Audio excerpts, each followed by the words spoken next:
Shabbat Shalom and welcome to the World Alliance of Qara'im weekly Torah study.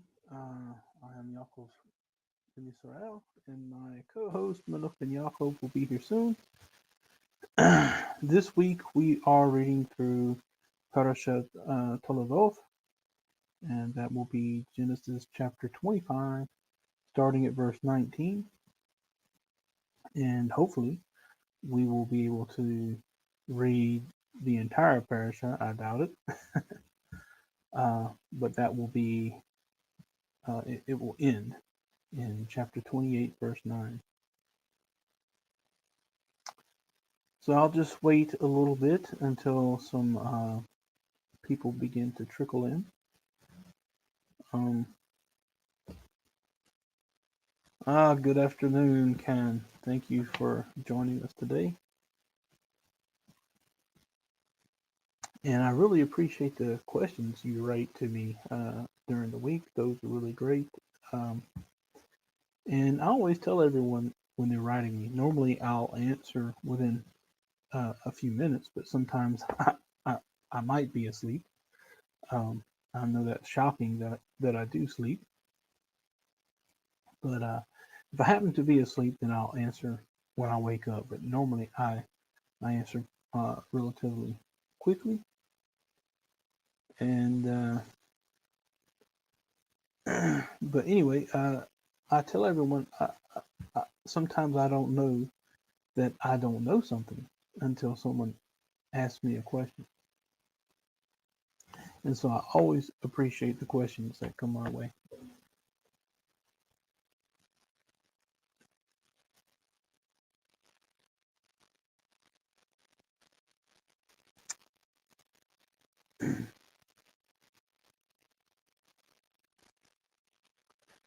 But just to get us up to date, last week we read about the death of Sarah.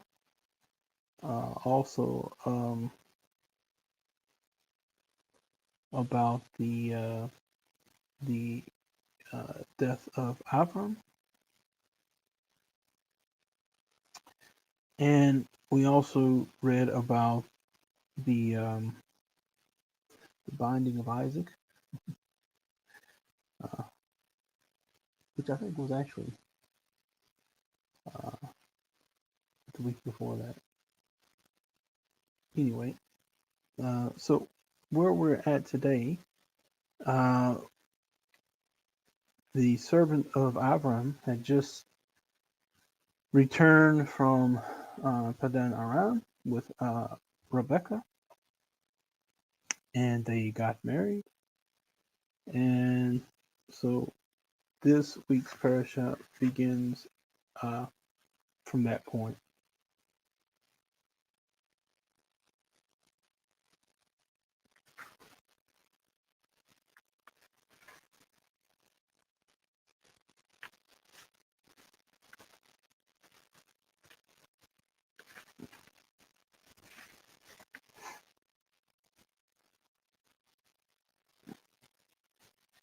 Depending on how today goes, we actually might get through it. Just a few more, well, maybe about a half a minute, and then I'll go ahead and get started.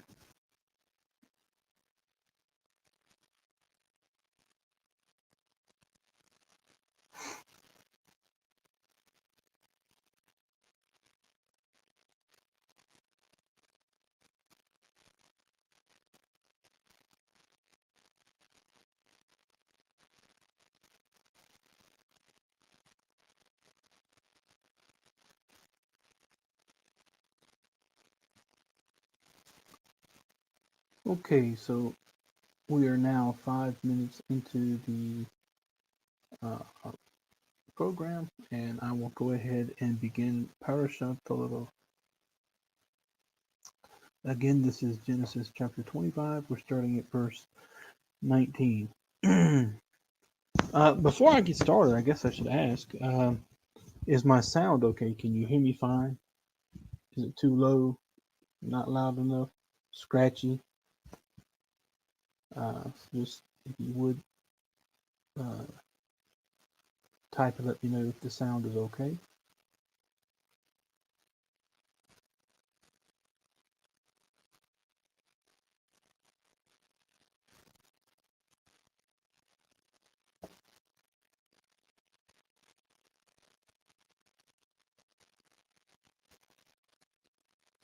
Anyway, it looks like um,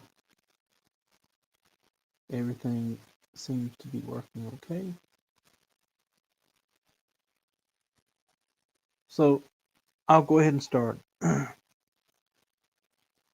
وإلي تولدوth يצחק ben Abraham. Abraham holid et Yitzhak. And these are the generations or the genealogical record of Isaac, the son of Abraham. Abraham gave birth to Isaac.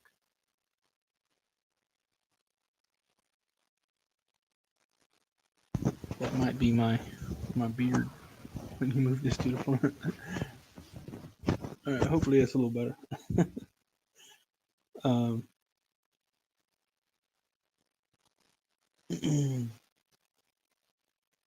verse 20. ويهي يسحاق بن 40 شنا بقحط رفقة بس بتوئيل هأرمي مبدان أرام أخذ لبان هأرمي lo لإيشا.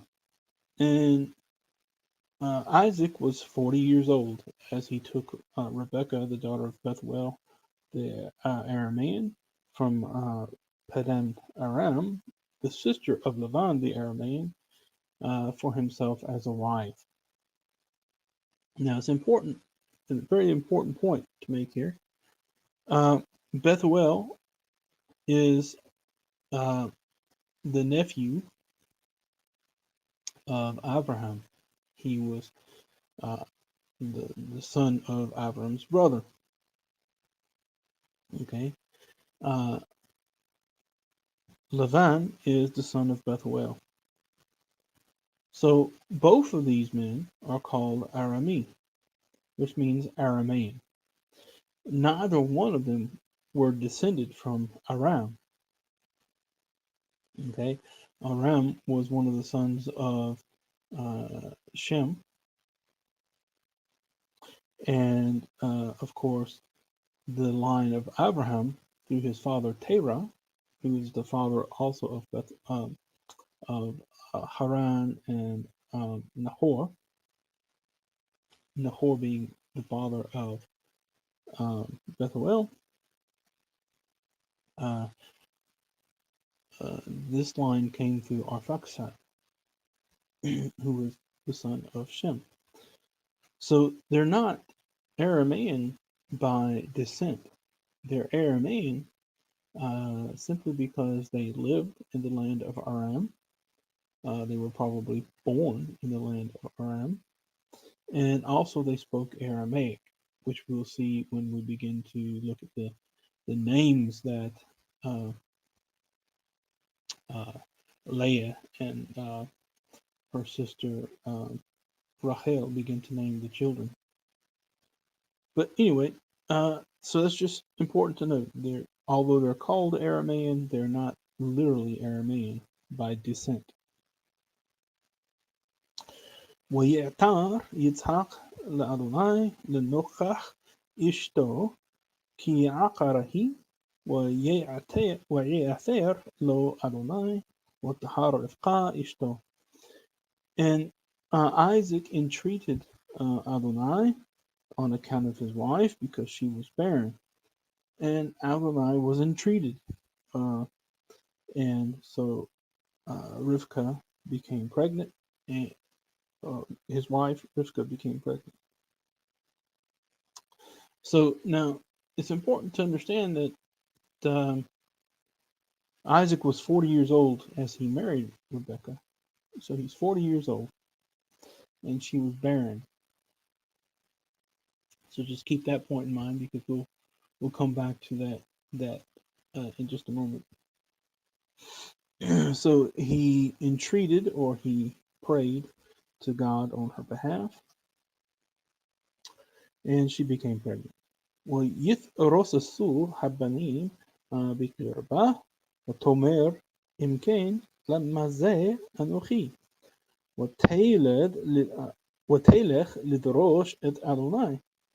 And so the children, the Banim, began to wrestle in the midst of her, or in her belly. And she said, basically, what's going on here? And so she went to seek Adonai. And this is a really cool phrase too, because it says, "Watelech lidrosh es Adonai." And normally, when you see this clause, to seek Adonai, it's talking about going to seek God from a prophet. Now, of course, she could have been speaking to Isaac, who we just read prior, prayed to God. God listened to him. He was the son, or the promised son, of Abraham, who was the first person to be called a prophet in the Torah. And so naturally, it could be talking about she went to ask Isaac, "Hey, what's going on with these kids wrestling around?" But it could be that she went and spoke with someone else. Of course, the common rabbinic understanding is that she went to speak with Shem,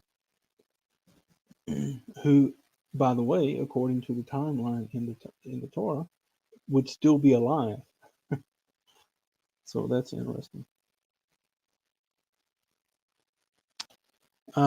ويومر أدونai לה שני גויים בבטנך ושני לאומים ממאייך ייפרדו ולאום מלאום יאמץ ורב יעבוד צעיר.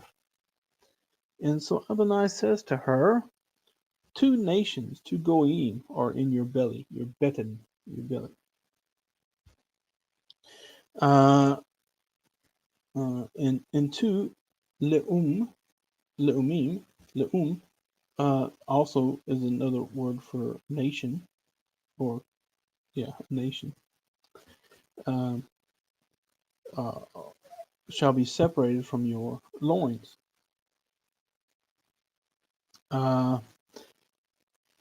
And one nation will become more strong than Ye'ematzi will become stronger than the other, and the greater shall serve the lesser. Normally they have it as the older shall serve the younger, but it's actually Rav, which means many or greater. And Sa'ir just means smaller.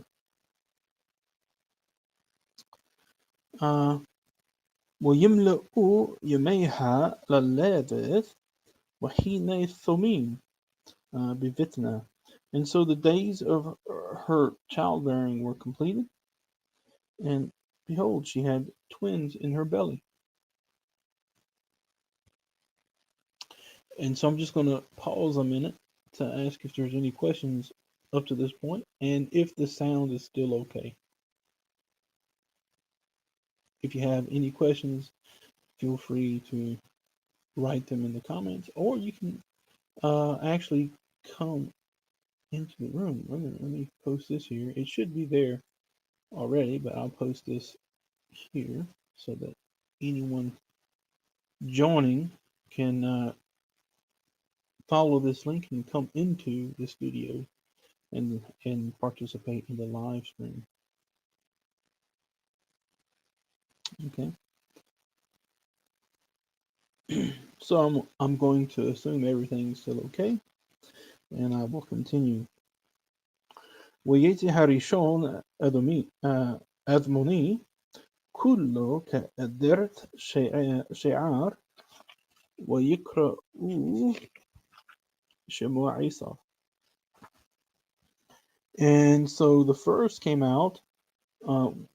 Now this word is Admoni, which some assume means red, but whatever it is, it's the color of the Adom, which is we'll see later, plays in with the soup that he'll be eating. And he was completely like a fleece of um, she'ar, which means a goat's hair. And so they called his name Esau, which also means hairy. وآخر حين يتصا أخيه ويدو أخذت بعقيب عيسى ويكرى شمو يعقوب ويتحق بن ششيم شنا بلادة أوثان. And afterwards, his brother came out, and his hand was grasping to hit the ankle of Esau, and so he called his name Yaakov. Now, Yitzhak was 60 years old at their birth. Now, this is 60, so he was 40 when he married Rivka, and so this was 20 years later. 20 years after they'd been married, for those 20 years, she was barren. She wasn't able to have children. And so Isaac prayed, and she finally became pregnant. So now Isaac is, at this point, 60 years old.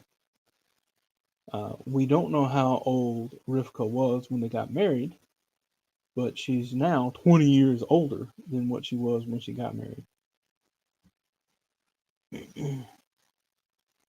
And so now you have the name, the folk etymology of why um, Esau was called Esau, because Esau means hairy, and he came out completely hairy. And also, Yaakov is called Yaakov because he was grasping hold to the heel of his brother, which is Aqav. Aqav means the heel.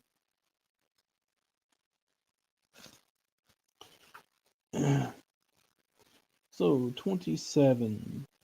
ويقتلوا النعريم ويهي عصاب إيش يضيع صايد إيش صدي ويعقوب إيش تام يوشب أهلين.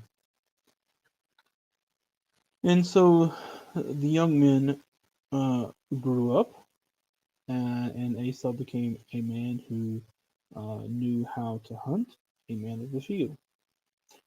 As for Yaakov, he was a perfect man, dwelling in tents. Now, I always thought this was kind of strange because Esau, he was just a man of the field. He was a hunter, but Yaakov, who dwelt in tents, was called a perfect man.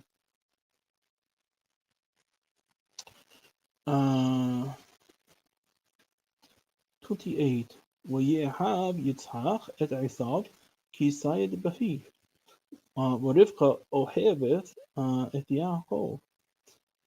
Now, Yitzhak loved Esau because Sayed Bafi, which literally means the hunting was in his mouth.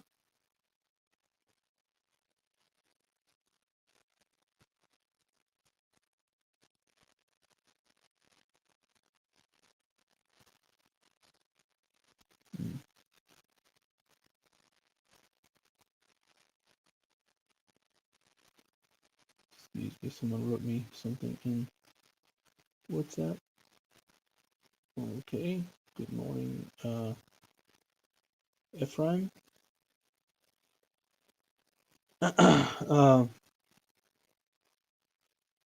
So Yitzhak loved Esau because of the game that he provided his father, which is what is meant by Kisayed Bafif, because hunting was in his mouth, or actually the game from that hunting was in his mouth. However, Rivka loved Yaakov.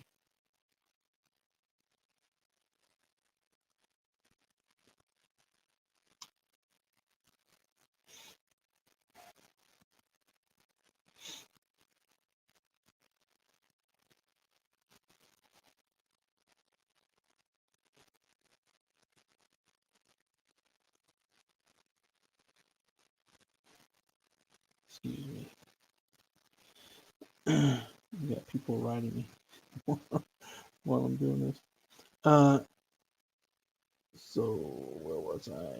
Verse 29. ويزد يعقوب نزيد ويبوع عيسى من السبي وهو عيف.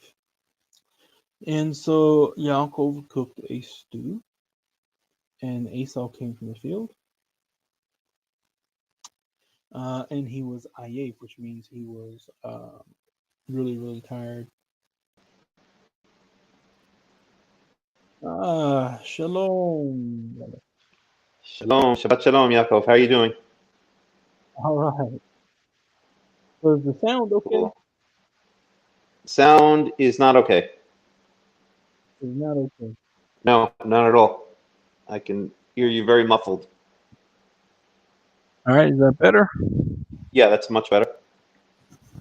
Then I'll keep it kind of right here then.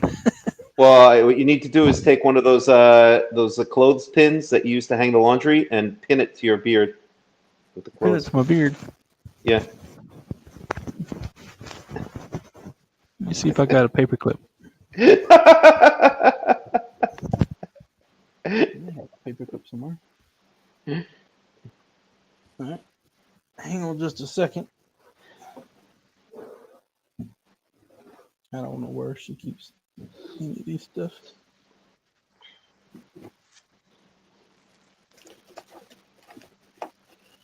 Here we go. Let's see. Mm-hmm.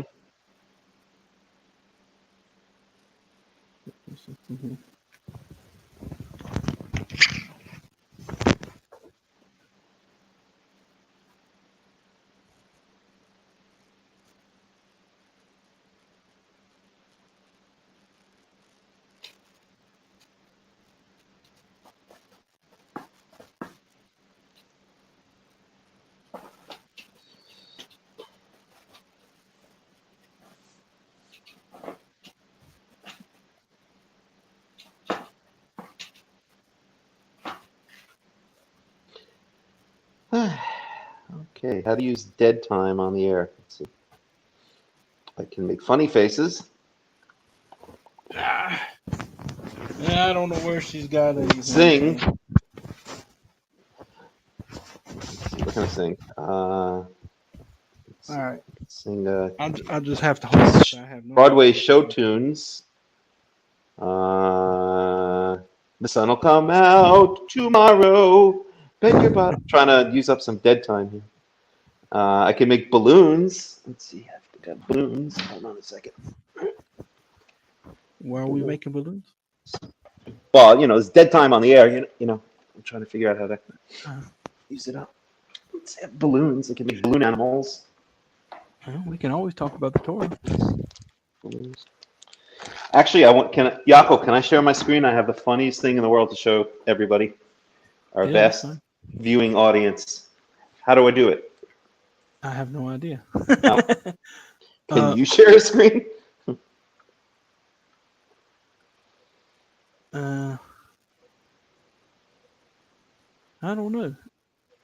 Okay, I'm gonna come. I'll tell you what. Let's see how we can do this. Can you post a picture? Yeah. Well, no, I can't post a picture either. Mm-hmm. If you send it to me in WhatsApp, then I can probably share that.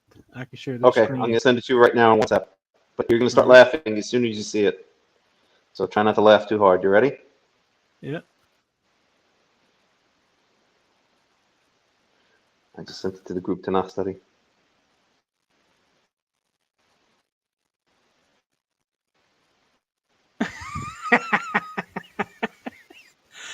Somebody reported you. All right, let me share this with everybody. Let me find out how to do this. Share screen. Okay. When they have to report something like that, it only proves how true it is.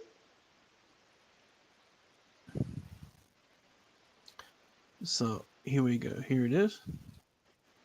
So can you see it? Yep. Yeah, so this was posted September 13th. I remember when it was posted. And it was probably from the group Torah versus Talmud, because that's where the guys were really starting to complain about it. I have no idea who reported it, but it was reported on my own. Maybe it didn't mention anything about that group. Just my own post. I have no idea. Okay, so anyway, Wait. one thing I Put it up one more time, just for a second, all right. just in case people didn't get a chance to read the whole thing.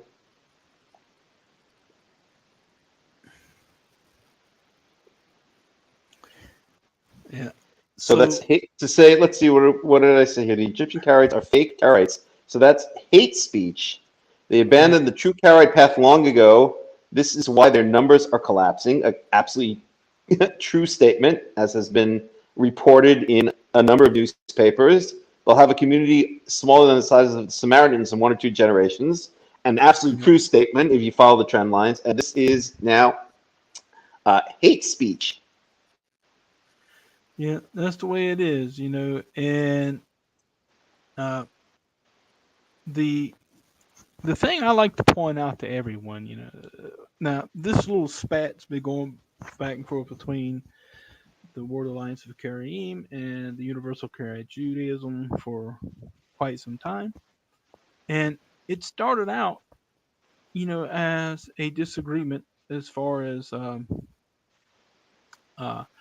a control, basically, which was never the case historically. Uh, and but it wasn't so much that we hated each other or anything like that, not at the beginning. But the one side who became the legitimizers, uh, they can't stand to speak with us. They don't want to have a dialogue. We've never um, blocked any of those guys or kicked them out of our groups or refused to speak with them or anything like that. But on their side, they're completely terrified to enter into any conversation with us, and or allow any of the people who are researching charism to have any contact with. I know so many friends that I used to have friends. We communicated all the time, wrote to each other all the time, and as soon as they went through their conversion course, I am pretty sure they were warned that they had to disassociate themselves with me, because Yaakov, after they're they were afraid. done, they Yeah, never spoke with me again. they're afraid of us Yeah, because they're we're on the terrified. rise and they're on the decline, and they Yeah. know that their community is imploding, and they know that they abandoned the true Karaite path a long time ago, and that they gave in to the Rabbinites, and they're not even true Karaites anymore. They're No, Rabbino and the more Karaites. people open up their eyes and read and learn about what the Karaites historically have been and stood for, the more they realize that starting with Basiachi and that group, I mean, Rabbinic Judaism just basically took over. They're Karaites in name Yeah, only. it's like Bacciacci opened up the floodgates, like he took the little, Hmm. plug out of the dam, and ever since then, charism has never been charism. Yep. Since then, and the Egyptian Karaites they're just a continuation, or let's say they are the what is the word? Denouement, I think is the right word, maybe, or the logical conclusion of that process, and that's why their numbers are imploding, and that's Yeah. been reported in Haaretz. That's been reported, I believe, in the New York Times. These are newspapers that have reported the. You have that article from Haaretz? Maybe we could put that on the screen as well. No, I don't I'll have find it. that. I'm gonna find it. Hold on one second, and I'll send it to you also. Ours, you have to actually pay for a subscription, and I'm not doing that, so I don't get I to think look at this it all. article, believe it or not, is actually free. Here it is. I don't know why some articles are not behind the paywall, and I will just uh, I'll send you another picture, and then let's just see here. One second. Get out of the Google encapsulation. Okay, this is Haaretz. The name of the article appears in Haaretz on. Oops.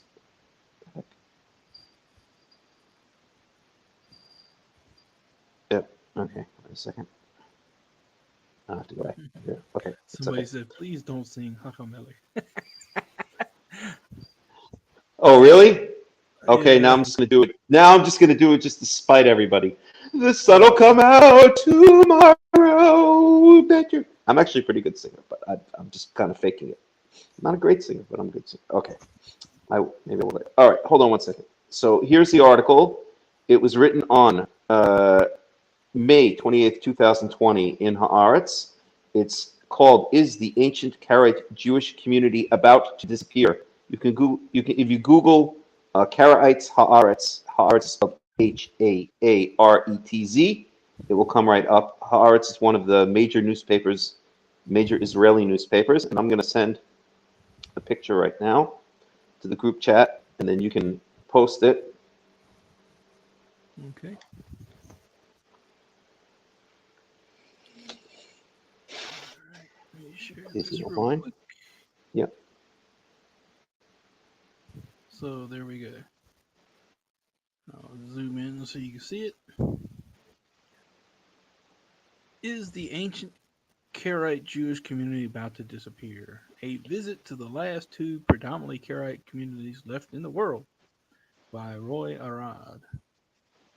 So if you Google this, the title of the article, or if you even just Google Karaites Haaretz, this article will come up. And this is a respectable uh, Israeli newspaper, one of the largest newspapers in Israel. It's either one, two, or three. Maybe And it's that's now four. from May this year. Yeah, it's this year. It's right. And here is this respectable, quote unquote, respectable Jewish newspaper saying how the numbers are floating, exactly what I said in my post, but that's hate speech. Okay. Yeah. Keep it up, Facebook, and I'm leaving and going to Parler, as everyone else is these days. That's been the big thing lately. But I hate it's Facebook. I despise them. Oh man, it just give me 5 minutes in the ring with what is his name, Mark Zuckerberg. Uh, Zuckerberg. yeah, who actually grew up in White Plains, New York, where I worked for a number of years. So I know that community. It's just a very snooty, obnoxious northern suburb of New York City. It sickens me actually. Very pretty, but anyway, His name is Sugar Hill. Sugar Hill. I don't know what that Yeah. means. That's his name. Anywho, Zuckerberg. oh, Zuckerberg. That's Oh, German. yeah, it's Means Sugar Hill. Sugar Hill. Oh, interesting. Okay, I'm gonna call him Mark Sugar Hill from now on. But in all seriousness, I did want to say that this shows that they have to tag that as hate speech, or that people had to complain about it. It shows how terrified they are, and when people have to do something like that, it shows that they know what's being said is the truth, and Well, we see the it is same the truth. thing. They report us to Yeah, Facebook. They right. get us blocked and banned and kicked out and put on timeout in Facebook, and then they go to articles in Wikipedia and they delete our entries. And they play these little childish games because Yep. because they can, and they can't speak with us and actually have a dialogue, and let's come to an agreement. They can't do that Because because they have no ground to stand on. exactly right, and because they're scared, and because they know their movement is declining and collapsing, and they know that they are responsible for the death of 1,200-year tradition of Kharism. Thank you, Egyptian Karaites, Yeah. for killing off 1,200 years of Kharism. And that's why they're control freaks, and that's why they won't let people in their groups think independently, speak independently. And it even started with this Nehemiah Gordon character years ago. If you said something that he didn't like, Yeah. he would ban you, okay, or he would restrict you. What kind of person is that? That is that in the spirit of the most basic tenet of charism, right? Search well in the That's right. scriptures and don't rely on my opinion, right? The whole basis of charism is free speech, is free exchange Free of thought. ideas. We're supposed to use our intellect, which is the greatest gift that God gave us, and look in the Torah, look in the Tanakh, and learn That's right. what it is that we're supposed to know. And in fact, all of And the allow people Karaite to Hakamim, disagree. that's right. I'm sorry, All of yeah. the Hakamim, all of the Karaite Hakamim from generations past would be the first to tell you. In fact, you can read it in their writings, that if you obey a Hacham just because you obey him, you think that's what you're supposed to do. That's Yeah, almost the same as idolatry. If that's you right. listen to him because you've checked it out and you see that he is correct, then that's okay. But if you do Yeah, it just because you're too lazy to look, that's the same thing as idolatry. that's right. And it's I forgot what I was going to say. Oh, I was going to say that there's so many times where I have, because you and I and the World Alliance of Qara'im has taken the attitude of, basically protecting free speech, everything that they're talking about in America right now, right? We try to live up to that ideal. I have so many times learned things from you or from other people or from people who even are novices in the Torah, where they opened my eyes and it's caused me to change my opinion about things. It's the only way to arrive at truth, is to completely rid yourself of arrogance and haughtiness and establish, or to embrace humility and listen to everybody and listen to all opinions. Obviously, there are limits. If someone comes in and starts to convince us to worship other gods, well, that's death penalty according to the Torah. Quite frankly, if you're an Israelite, at any rate. So, but as long as it doesn't cross these red lines, which should be very broadly established, then it's just ridiculous to try to be a control freak, or to limit speech, or to limit thought. It's not only is it morally wrong, it's counterproductive, because you never grow as a human being. You never hear other opinions. You're just inside your little bubble. And unfortunately, that's what the Egyptian Karaites are, and that's what this nincompoop that runs around with the Christians is as well. Because all he does is listen to himself. He never listens to anybody else except himself, and he says so many stupid things where I learn a lot from him. I really do. He's a very, very smart person, and I've learned tons from him. But sometimes he says things that are, a lot of times he says things that are just so wrong and so stupid, but he'll never realize it, because all he does is listen to himself. So, anyway. And, well, I actually had a conversation about that today, Yeah. early this morning, and they basically told me, I should debate him, and He'll never debate you. no, he He'll won't never do it, debate you. No, and because he does. He only debates people who are stupid, because he can never allow himself to look wrong or vulnerable or incorrect. He'll only debate stupid people. So forget yeah, it. and that's the point I was making. Yeah. If I were to get on stage with him and we Hmm. were to have the debate that we would actually be having, Right. it would be so full of technicalities and grammatical issues that Right. the audience would have to actually be academically credentialed uh, Hebrew linguist, to understand the point about what is going on. And you know, Right. so we got another hello, Jordan. Welcome to the show. Let me just finish up what I was saying. That's my And good friend, by the way. Yeah, that's my good. okay, That's my good friend, Yodin. but Hey. Nehemiah, his audience Yeah. never includes anyone who actually knows the Hebrew grammar and the issues that he's Nope. trying to get people to swallow down. And he goes to people like Michael Rood. Michael Rood doesn't know Hebrew if it fell out the sky and hit him in the head, you know. But here he is. He's got a platform, and everyone thinks because he's some messianic whatever that, Right. and he says a shalom or two every now and then, that he knows something and he doesn't. And Hmm. so they're just a group of uh, the only person that actually knows anything in any of the groups is Nehemiah himself. Nobody else knows what he's talking about, and it's Right. evident to anyone who actually does know from the conversations that they hold.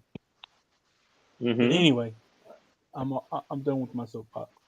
Yeah, me too. Back to Torah. So Toira. where are we at?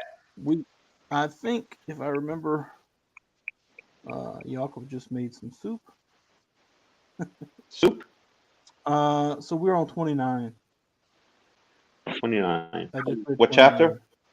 29. What chapter? This will be chapter 25. 25, 29. Okay. Yep. ويزد يعقوب نزيد ويبو عيسى بن حسدي وهو عايف. All right.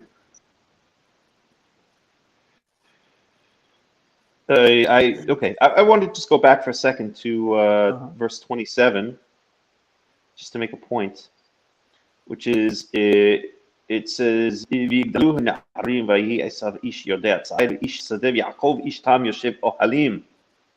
So the rabbis always say that ish tam yoshev ohalim is means that he was studious, that he studied in yeshivas, basically. He sat in tents, which they say tents means study halls, or that he sat and studied, and that's obviously ridiculous. What it's speaking about is that he was out in his tents tending his flock, as opposed to a hunter. They had a shrine of the incarnate Torah, the pre-incarnate Torah. Yeah, exactly.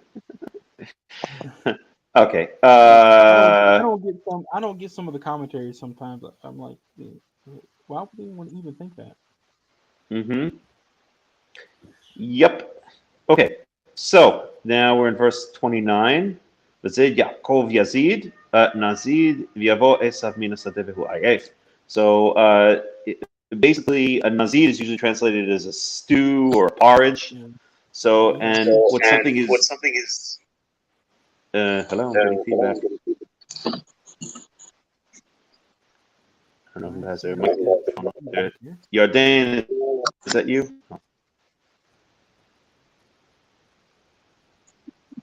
Yardain, Yes. turn your damn speaker off before I come there and turn it off for you. So, Okay. So, I just wanted to say, grammatically speaking here, we have, it says, Yazed Yaakov Nazid. So basically, he porridged him a porridge. And it's very common in Hebrew where you'll see that the verb and the noun the same. One that comes to mind is ukafarta oto bekofer, when it speaks about, well, maybe that's his gofer. I might be wrong about that. Anyway, a lot of times you'll see where it does say kofer, right? So and that means that's referring to the Noah's Ark, where it says cover it with covering, and here it says basically Yaakov porridged the porridge, right? So you see Yazed and Nazid are the same root, and the root is some kind of porridge or stew. And they always say it's lentils. Now, lentils is mentioned somewhere else, but it's not mentioned here. I don't know where it's mentioned. Well, it says it's at the seam here somewhere. Oh, it does? Okay. Yeah. Where'd we go? We'll read it in a minute. Okay. Oh, there it is, down below. Yep. Okay. So, V'yavo Esav min sadeh v'hu ayef, and Esav came in from the field tired. He was tired. Yomer, verse 30, Yomer Esav el Yaakov ha'le'iteni na min ha'adom hazeh ka'ayef anochi al kein kara shemo Edom. So, ha'le'iteni, I believe, is also a hapex legomenon, if I'm not mistaken, and nobody knows exactly what it is, and they just assume from context that it means to feed or let me have a piece of. And let me just read here. In Hebrew, he feeds stuffed cattle with food from Syriac. Can you read that? It's too blurry. Well, yeah, they don't know what haliteni means. No. The we have, and this is just my opinion of it. Yeah. We have several parts here. In both Arabic and Hebrew, we have an inquisitive particle with how, the hey lamed, which is the older form, and it's still used in Arabic. I'm not sure if it's in Aramaic as how. I can't remember, but anyway, I know it's in Arabic, and the actual verb form ata, which is ayin tate that means to give. And so if you actually have the form from an older Semitic root as hal a'tayni, it would mean would you give me? is okay, basically perhaps what it would be. And that's perhaps the way, because you don't find the actual root la'at anywhere, and that's what they're assuming it is, only because Right. of the hey prefix. Yep. Let's consult my favorite Torah commentator and see what he has to say about What's this this. guy's name again? Robert Abrams. Robert. Love the guy. Robert. Yeah, he's really good. Let me just see what I'm just curious what he has to say. Chapter 27, yeah? 27. Let's see. Too far here. 33. Shoot. Hold on. Go back a little bit. 262. Jesus. App is so bad. Let's try 230. So chapter 29. I'm sorry. Just give me one more second here. 28, 27. And what verse is it? Where are we again? I think this is verse 30. Verse 30. So he says, as soon as Isaac finished. No. Huh? Second. Isaac gave him a son. And Esau is firstborn. No, it's before this. Who are you, my son? 25:30. 25:30. Yeah. Chapter 25. That's why. All right. Good. Go on. I'll find it, Jacob. I don't want to hold up anymore. I'll find it. I'll let you know. So I'll read the verse again. It says, وَيُمْنَعْ عِيسَىٰ إِلْ يَعْقُوبَ هَلْ عِتَيْنِنَا مِنْ هَأَدَوْمْ هَزَيْ كِي عَيَّيْف أَنُخِي عَلْقَيْنَ قَرَى شَمُو إِدَوْمْ. And so Esau said to him, said to Yaakov, would you give me some of the this Edom, which is what they call a porridge, this porridge, because I am ayef. Ayef means to be famished. You're really tired, or even hungry here. And because of this, his name was called Edom. And now we have the folk etymology of his name. Esau comes from the fact that he was hairy all over, like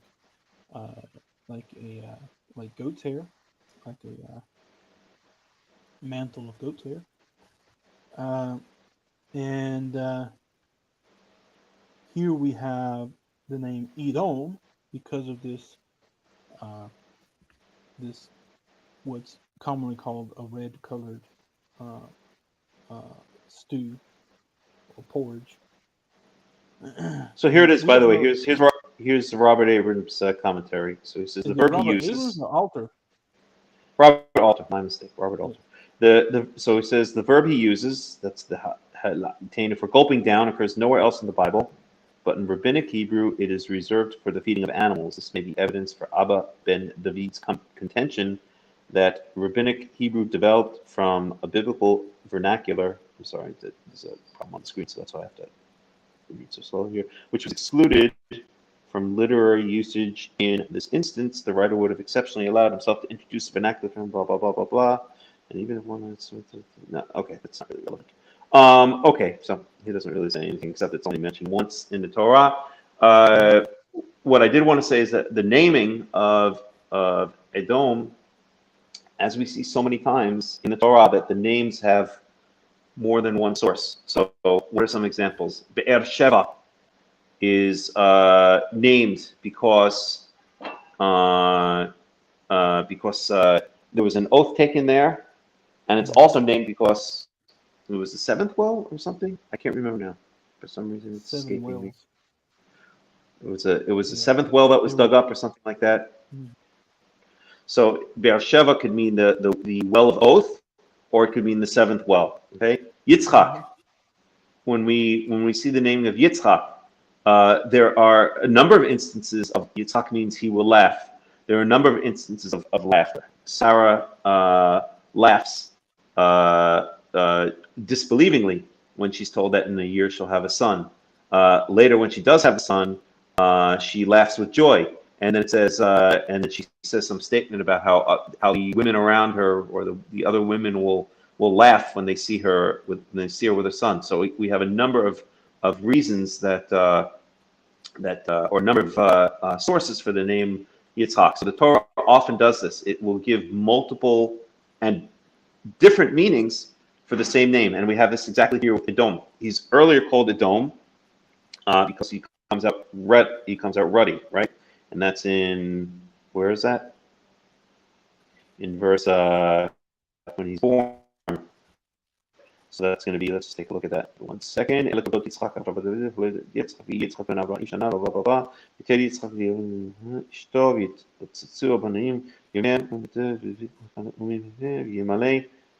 second. Okay.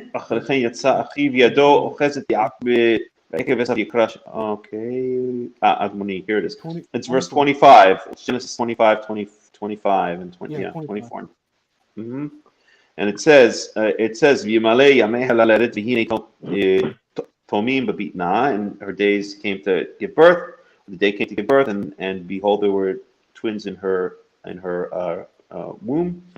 V'yitzeh harishon admoni, and the first came out, and they usually translate as ruddy or reddish. Kulo is completely ready or completely reddish. Ki aderetz se'ar v'yikra'u shemo Esav. Okay, and as they usually translate as a tunic, or what's the other word they use? Tunic or something like that. I can't remember. They usually mantle. That's the one.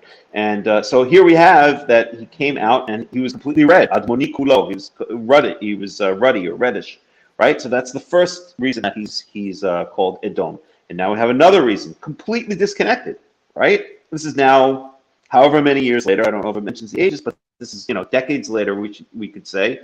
And now he is requesting this red stew that Yaakov has made, and it says here, Alkein kara shemo Edom, and for this reason they call his name Edom. That's in verse 30. But we already have a reason why he was called Edom, right? He came out red. So we have multiple times that or multiple sources for the same name. And the two are completely disconnected from each other. The fact that he came out red and hairy is completely disconnected from the fact that decades later Yaakov happened to be making a red stew of lentils, right? But nonetheless, for both reasons, he's called Edom, right? And we see this again and again in the Torah, multiple sources for the name of a person that are completely disparate from each other. Yeah. Okay. So we are So, in go ahead, 31. Yaakov. ויאמר יעקב מכרק היום את בכורתך לי. And he says, Yaakov says to him, then sell to me today your birthright. Yep. ויאמר עשיו, הנה אנוכי הולך למות, ולמה זה לי בכורה? And so Esau says to him, look, I'm going to die. Then what would this do for me? What would this birthright do for me? Right. ויאמר יעקב, השבעה לי כיום, וישבעה לו, וימכור את בכורתו ליעקב. And so Yaakov says, swear to me today. And so he swore to him, and he sold his birthright to Yaakov. Yep. And there are a bunch of things to say here. Mm-hmm.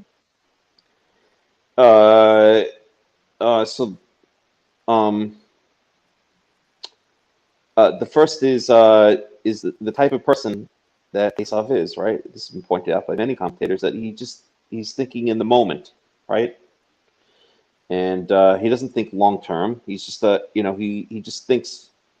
He's impulsive. Whatever satisfies his needs at the moment is what Esav goes for. And we all know people like this. We all know there are people who are able to defer self-gratification, and others who are not able to defer self-gratification. And if you've ever been around a person who is not able to, who is not able to defer self-gratification, then you see what kind of human being such a person is, right? And this Esav proves this again and again and again throughout his life, where afterwards he threatens to kill Yaakov, or he seeks to kill Yaakov, and then later on he pretends like nothing happened. He's very impulsive. He's very he just goes with his immediate thoughts, and we all know people like this, unfortunately. And if you do know people like this, you will realize very quickly that you don't want to be around them ever. They're not safe to be around, and they're not healthy people. They're just very, I guess you could call them what would be the word? Sociopaths almost, or narcissists at the very least. So you don't want to be around such a person. And that's exactly the type of person Esav is, as proven by this incident, and as proven by other incidents. And of course, what's that? Gordonite. Gordonite? I don't get it. It's okay. Okay, forget it. Anyway, I guess I get what you're saying about it. Okay. Narcissist. Gotcha. Now I got you. So, what was I going to say? So, and then, yeah, he changes his mind afterwards. So here he sold him the birthright fair and square. And afterwards he gets angry to the point that he wants to kill Yaakov for the fact that he sold the birthright. And so he's just completely impulsive. He just, you cannot trust such a person. You don't want to be around such a person, right? And then the other thing I want to point out is, one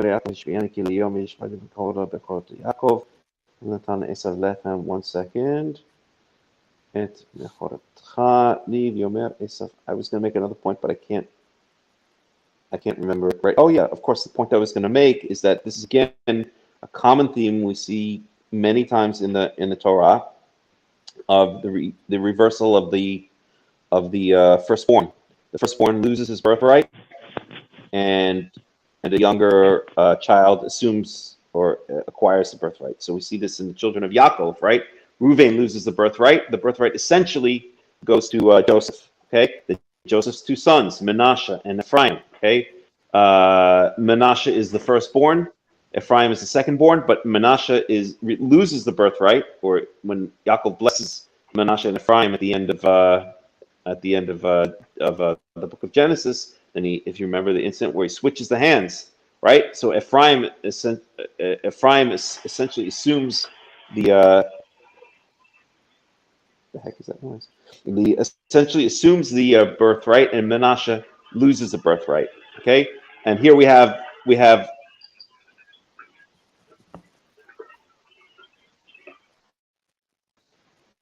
Better? What is that noise? This is your and here we have same thing, right? Esav loses his birthright, and it's given to Yaakov. So this is this constant recurring theme in the Torah of the firstborn, the one who's actually born first physically, losing the birthright, and the status of firstborn going to someone else. So Well, the theme actually goes all the way back to the very beginning in the story of Cain and Abel. We have Cain, who is the firstborn. Then we have Abel. And there is a grammatical feature in Hebrew which is called a disjunctive waw. It's called a waw mafsik, I think is what it's called in Hebrew. But basically the way it works is that anytime you have the waw, which is the conjunction and in Hebrew, prefix to a non-verb at the beginning of its clause, then that's a disjunctive, which basically it puts a break in the narrative sequence, and it usually gives you some information as a form of parenthetical information that's pertinent to the narrative, what's going on, and that is completely lost in English because English doesn't have that feature. And you see that in the case of the story of Cain and Abel. And you often wonder what was it that made God not have any respect for Cain's offering? And it says most commentators, because they miss that grammatical feature, they would assume that it had to do with Cain bringing some shoddy offering, which is not technically the case. What happened is Cain is the firstborn, and it was Shoot, Abel who actually what's going brought on here? his offering first. Hello? And that's why it's juxtaposed in two different ways in those two verses. And so the second born son actually offered up in the text is actually the first fruit, which is where you get the word Bekor. We call Bekor the birthright, but in terms of sacrificial offerings, the Bechor is the firstborn of the flock. So you have the secondborn actually offering up the firstborn of the flock, or the firstborn of whatever, where that was actually the job of the firstborn to do, and he failed to do it.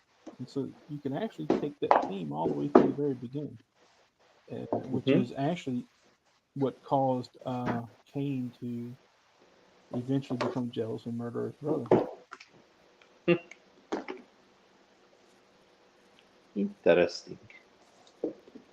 It's going to take my computer. It just makes it easier. Yaakov, can I ask you just a technical question? When I go to a different page on Fit, can you see my face right now or not? No. Oh, okay. That's kind of what I thought was interesting. All right. But now it comes back up, right? Yep. There you are. All right. I'm going to take out my computer. So, yeah. All right. So let's go on. So we have 34. Mm-hmm. ويعقوب نتن لعصاب لحم ونزي عدسين Yep. ويوخل ويشت ويقوم ويلاخ ويبز Esau at Habikora. And so Yaakov gave to Esau bread and this stew of lentils, and he ate and he drank, stood up, he went. And so Esau despised the birthright. Yep. And just a very interesting point about modern Hebrew. So the modern Hebrew word, so the ancient Hebrew word for lentils is adashim, and we see it right here. The modern Hebrew word for lens, like in glasses or contact lenses, is adasha. So they've taken, just as the modern English word for lens comes from the word for lentil, because the lentil is shaped like a lens.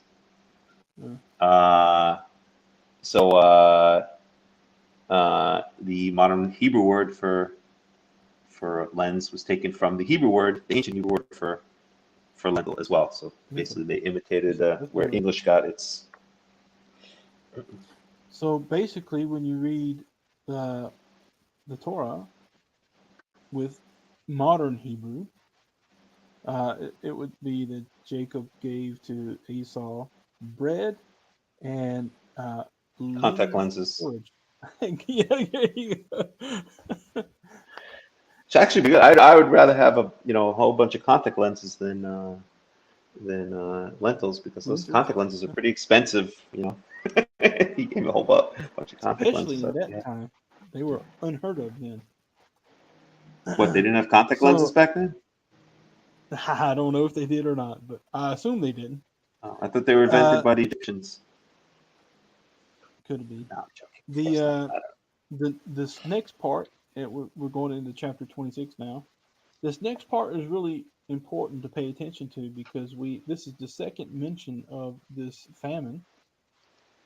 We had a famine in the time of Abraham, okay, and now we have the second mention in the time of Isaac, and we will have it again in the time of Yaakov, which is in the time of Yaakov.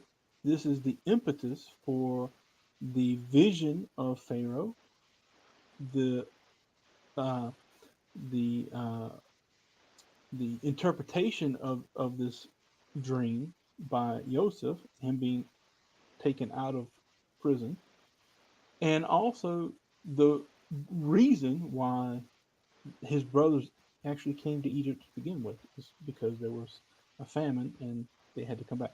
And so this this event uh, is a oncurring theme, and you actually see it in the vision of Yosef, which is talking about the standing stocks, the omers, or whatever it is, that prostrated to him, and then also the sun, the moon, the stars prostrating to him, and that is a sign of his family coming to him in Egypt after he was taken from prison and becomes second in charge of all of Egypt. So Yep. just keep that in mind. It's also As the we read. fulfillment. It's also the fulfillment of that third famine. It's the fulfillment of prophecy from Genesis 15 when you had the That's right. Brit Ben Abitarim, that That's your why. descendants will descend to Egypt or That's will right. descend to a land that is not theirs. Yeah, and in the fourth generation they'll return. That's the whole Right. point. That's why they got. That's why they ended up in Egypt, and it was because of the same famine. And I wrote an article about it once before. I don't. I may still have it, but basically, when you look at Joseph, Joseph was a young man. He was a brilliant young man. Uh, and there's a lot in the story of Joseph that is kind of glossed over in most translations. That you don't really. It doesn't really stand out unless you actually read it in the Hebrew. But the point is here he is. He's a young man, blessed by God, and he basically is put in prison for something that's not his fault, and he's made the head over the prison, and then I guess there was a birthday party, if I remember right. There was a birthday party for Pharaoh, and his two stewards. One was his wine steward, one was his bread steward. They kind of did something. It doesn't actually say what it was they did, but they were put in prison. And then they both had a dream, and Joseph rightly interpreted the dream. Said one of them was going to die, and the other one was going to go back to his job. And so, anyway, when Pharaoh had his dream, he had two dreams. The first one was of um, seven stalks that came up with seven uh, uh, buds, or whatever you want to call it, buds of on the stalks, and then the other seven comes up that are wind blasted from an eastern wind, a dry eastern wind. And then he wakes up, goes back to sleep, has another dream. He has seven cows standing on the bank of the river, eating the reeds, and they were really healthy, looked good. Then another seven came up and took the place of the seven healthy ones, and the seven that came up afterwards were really emasculated. They were looked terrible, and uh, also again, I think there was a dry eastern wind that had blasted them. And so when Joseph asked, um, so when Pharaoh asked Joseph what it was, naturally Joseph was uh, aware enough of what's going on to know that the this is talking about a famine and food, and that the fact that there were seven two times meant that there was going to be a period of 14 years. Seven would be years of plenty, and seven would be years of uh, want. But anyways, it's that's neither here nor there. This just is important to recognize themes as you're reading through the Torah, Mm-hmm. and this is one major theme. Yep. So, chapter 26, verse 1. وَيَهِي رَعَاف بَآرَتْ مِلْبَاذ هَرَعَاف هَرِشون أَشْرَ حَيَا بِمَي أَبْرَهَام ويلك يسحاق إل أبي ملech, Melech Philistine, Girara. And so there was a famine in the land, beside the first famine that was in the days of Abraham. And Isaac, he went to Abimelech, the king of the Philistines, to Gerar. And I want to say Gerar is in the near from Beersheba somewhere.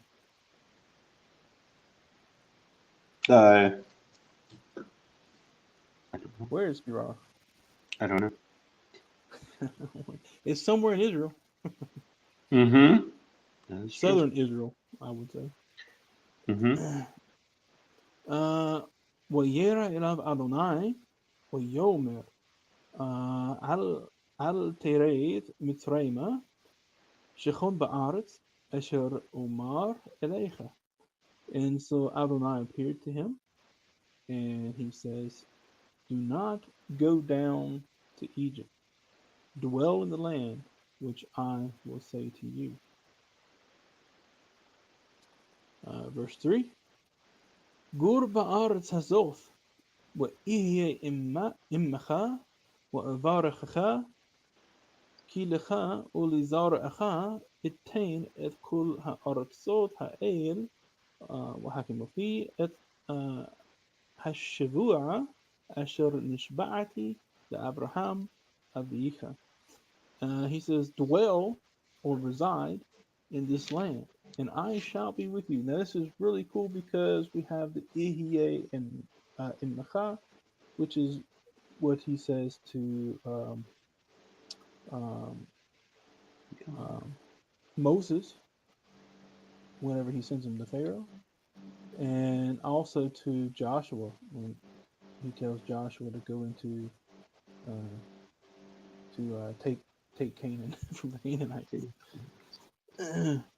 So he says, I shall be with you and I shall bless you.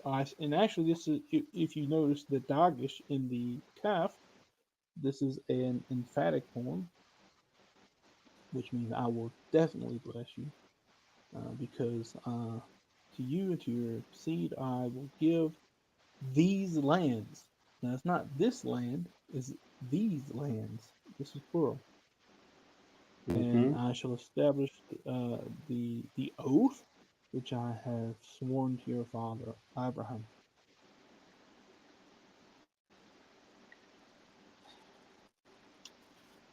So we have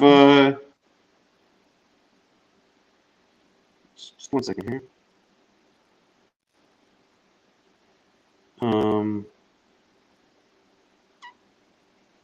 So we have Avimelech also is this. So is this the same Avimelech that dealt with the time of Abraham? Abraham? Yeah. Probably.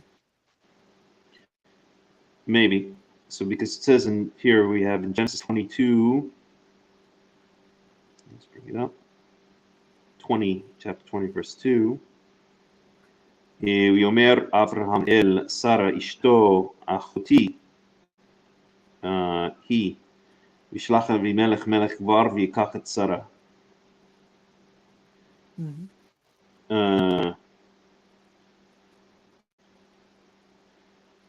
So this Avimelech that basically kidnapped Sarah is also called Avimelech Melech Gerar.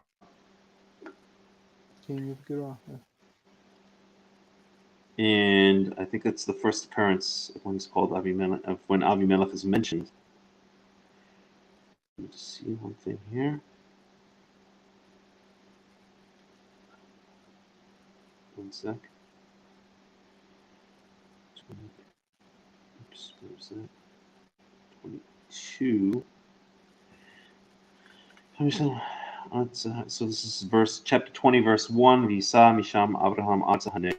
So Abraham traveled to the land of the Negev, so that is in the south of Israel. V'yishev ben Kadesh ben Shur, v'gar beGerar, and he dwelled between Kadesh and Shur, and he dwelled in Gerar. So that answers that question of where Gerar is in the Negev. somewhere in the south of Israel. Yaakov said, Mer Avraham el Sarah ishto achoti. He. Yomer Avraham el Sarah ishto achoti he vishlach Avimelech melech Gerar v'yikach et Sarah v'yavo Elohim el Avimelech b'chalom halayla. So, okay.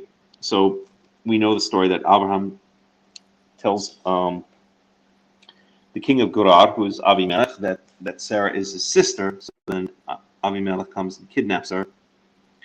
But then the question is, this is many years later, and we still have this Avimelech melech Gerar now dealing with Yaakov. Is it the same Avimelech melech? I'm sorry, with Yitzchak, I meant. And is it still the same Avimelech melech Gerar? Maybe not. Maybe it's his son. I don't know. Maybe it's the same guy. Mm-hmm.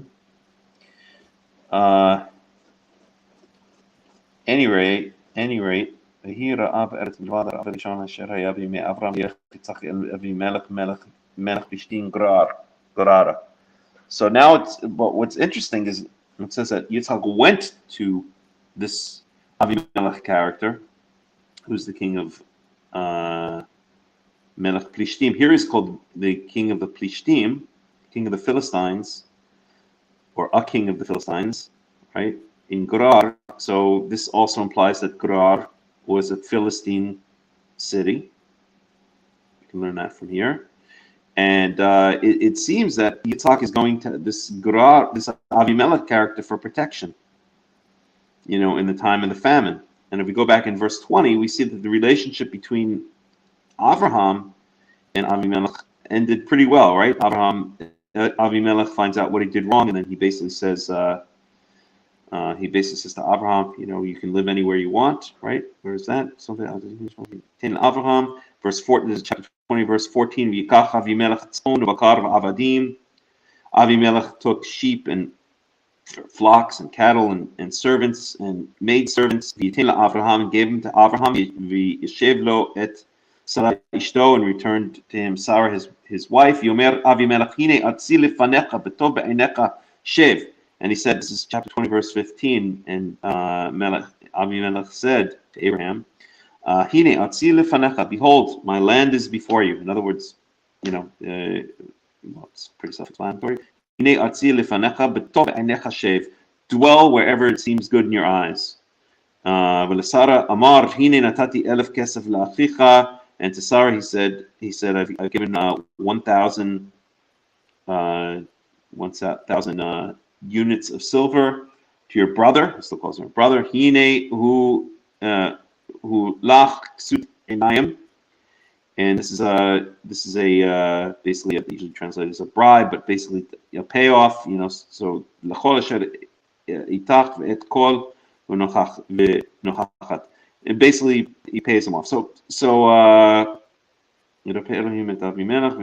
then Avraham prays for Avimelech, and he's healed, and because all of the females stopped giving birth in Avimelech's house because of Abraham. So basically, my point is that Abraham and this Avimelech dude end up on pretty good terms, despite it all, right? I mean, they have their little thing, but they end up on good terms.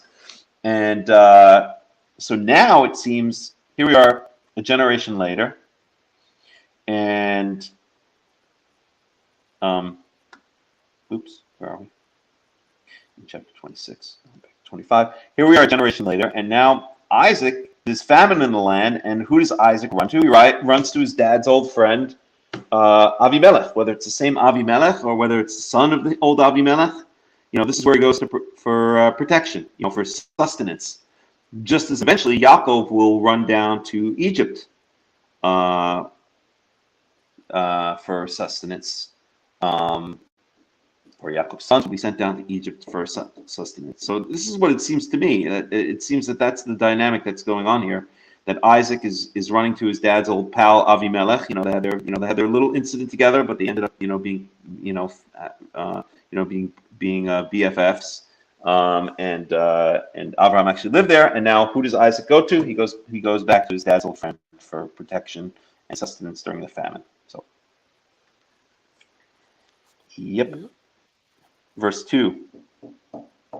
I'll take it, I guess. V'yar elav Yehovah v'yomer. Oh, you just read that. I'll read Mitzrayim. Shchon be'aretz asher amar omar elecha. So, and then Yehovah tells, yeah, I just wanted to make a point about verse 2, which was the rabbis always point out that Yitzhak was the only of the three patriarchs, only one of the three patriarchs who did not leave the land of Israel ever, for whatever it's worth. All the rest left. Abraham came from elsewhere. You know, and interesting too. And Abraham went down to Egypt.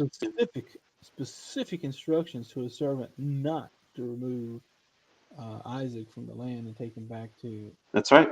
That's an excellent point. That's right. And so Isaac was supposed to stay in the land. Period. He was the child of promise, and it was through him that the promise of the inheritance would come. So he was supposed to stay in the land.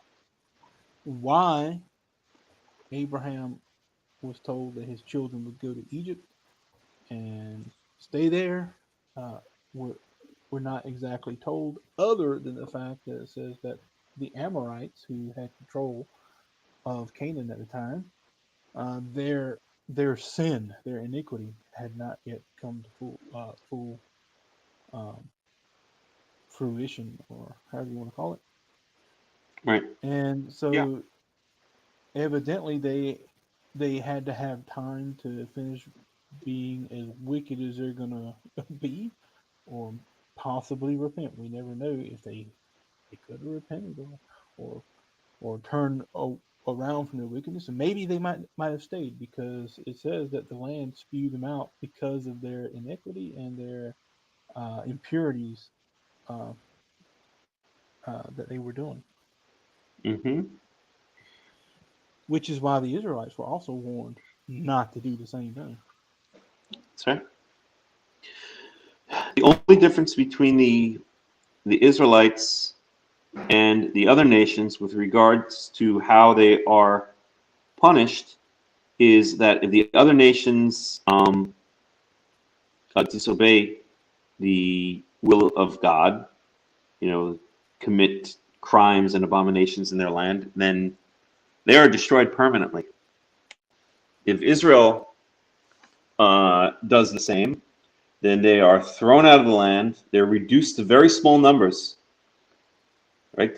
She'erit, a small amount, but they're never destroyed. That's the promise that Yehovah makes to the patriarchs and to the nation, that Israel will be an eternal nation. Their numbers may be reduced, they may be chastised harshly, they may be thrown out of the land, but they will never be completely eliminated, unlike Rome and Greece and Babylon and the Persians and the Medes and the Assyrians and the Arameans, and you can go on and on and on. But Israel is an eternal nation because Israel is linked to Yehovah. And Yehovah is outside of space and time. Yehovah is eternal. There is no space and time when it comes to Yehovah. So if you're linked to Yehovah, then you become eternal. You also exist outside of space and time. And when that filters back down into the physical world, then that's expressed as basically, I guess you could say, long life, right? Whether it's long national life in the case of Israel or long personal life, right? Many times the Torah will say that laharich yamim, if you follow my ways, you will live in the land for a long time, or you'll have long days. So the more you nidbak, the more you cleave to the Yehovah, who is the eternal one outside of space and time, then the more that translates into a long existence here in this realm of space and time. And in the case of the nation of Israel, it basically equates to a nation that does not disappear through the millennia, through the wanderings, through the meanderings of history and the meanderings of time. And it's something that cannot be said about any other nation. All of the other nations have basically disappeared at one point or the other, right? I guess they always point out the Chinese have been around longer than the Israelites, but that's We all know the reason for that. That's because Jews like Chinese restaurants, so we've kept them around. It's an old joke. I just recycled it. It's not my own. Okay. Anywho. All right, so verse 4.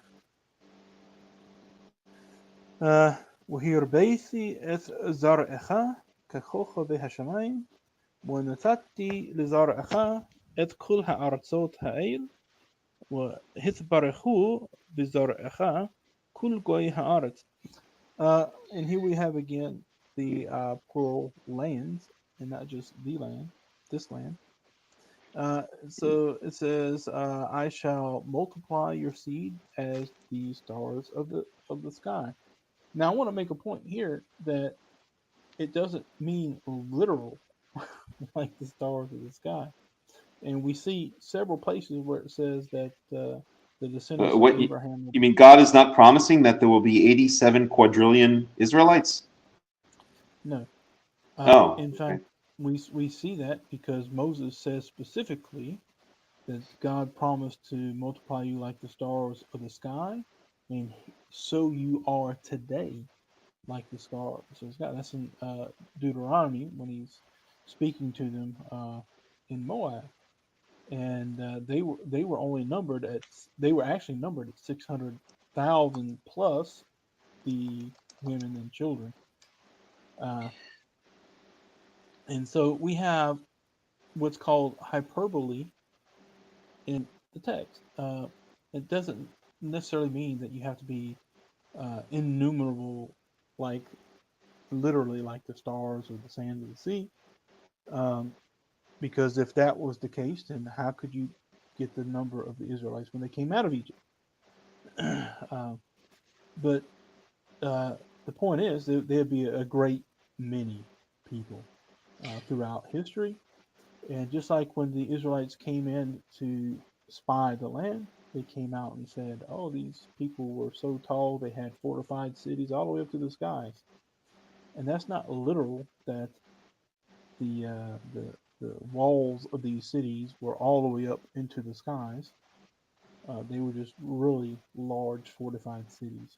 And that's the same thing here. Well, here's something very interesting. I just decided to look up how many stars are in the sky. You know the answer? A bunch. No. What we can see? Yeah. The Torah is always based on the perspective of what we can see. That's right. That's only what we can see. So how many would you guess we can see on a clear night? I don't know. I can't I'm going see to tell you. without my glasses. Take a guess. Take a wild guess. Couple billion. 9,096. Stars. Go out on a dark night and you'd swear there are thousands of stars in the sky. Too many to count, 10,000 at least. But why guess when someone has already done the counting for you? Astronomer Dorit Hofleit, probably an Israeli, I think she's died now, of Yale University, well known for her work with variable stars, compiled the Yale Bright Star Catalog decades ago. It tabulates every star visible from Earth to magnitude 6.5, the naked eye limit for most of humanity. You might be in for a surprise when you read it, though. To answer the question, how many stars in the sky? The total comes to 9,096 stars visible across the entire sky, both hemispheres. Since we can only see half the celestial sphere at any moment, we necessarily divide that number by 2 to arrive at 4,548 stars, give or take, depending on the season. And that's from the darkest sky you can imagine. I don't know about you, but that number seems paltry to one's impression of an inky night in the back country. At the poles where the north and the blah, blah, blah, blah, and then it goes on. I wonder if that also includes galaxies. I don't know. And clusters of galaxies. At any rate, isn't that interesting, though? So we can only see about, in any given night, 4,548 stars. At one time, in one section of the sky. In the entire sky. No, that's only one hemisphere. Yes, but all we can see is one hemisphere. At a time. Yeah. Right, exactly. Yeah. That's pretty surprising. But either way, I'm sure that there's a way to calculate the amount of sand that's on the seashore. But that's not the whole point. The whole point was be that there'd be a bunch of people, Mm-hmm. bunch of people throughout history. Even though their numbers at any one time have been pretty small. Mm-hmm. Look at the Samaritans; they were down to like 700 people in the early 1900s, and they're starting to bounce back. And But they have a lot of mail order wives from the Ukraine. well, that started later in the early 1900s. And that's the reason why they're starting to bounce back is because Mm-hmm.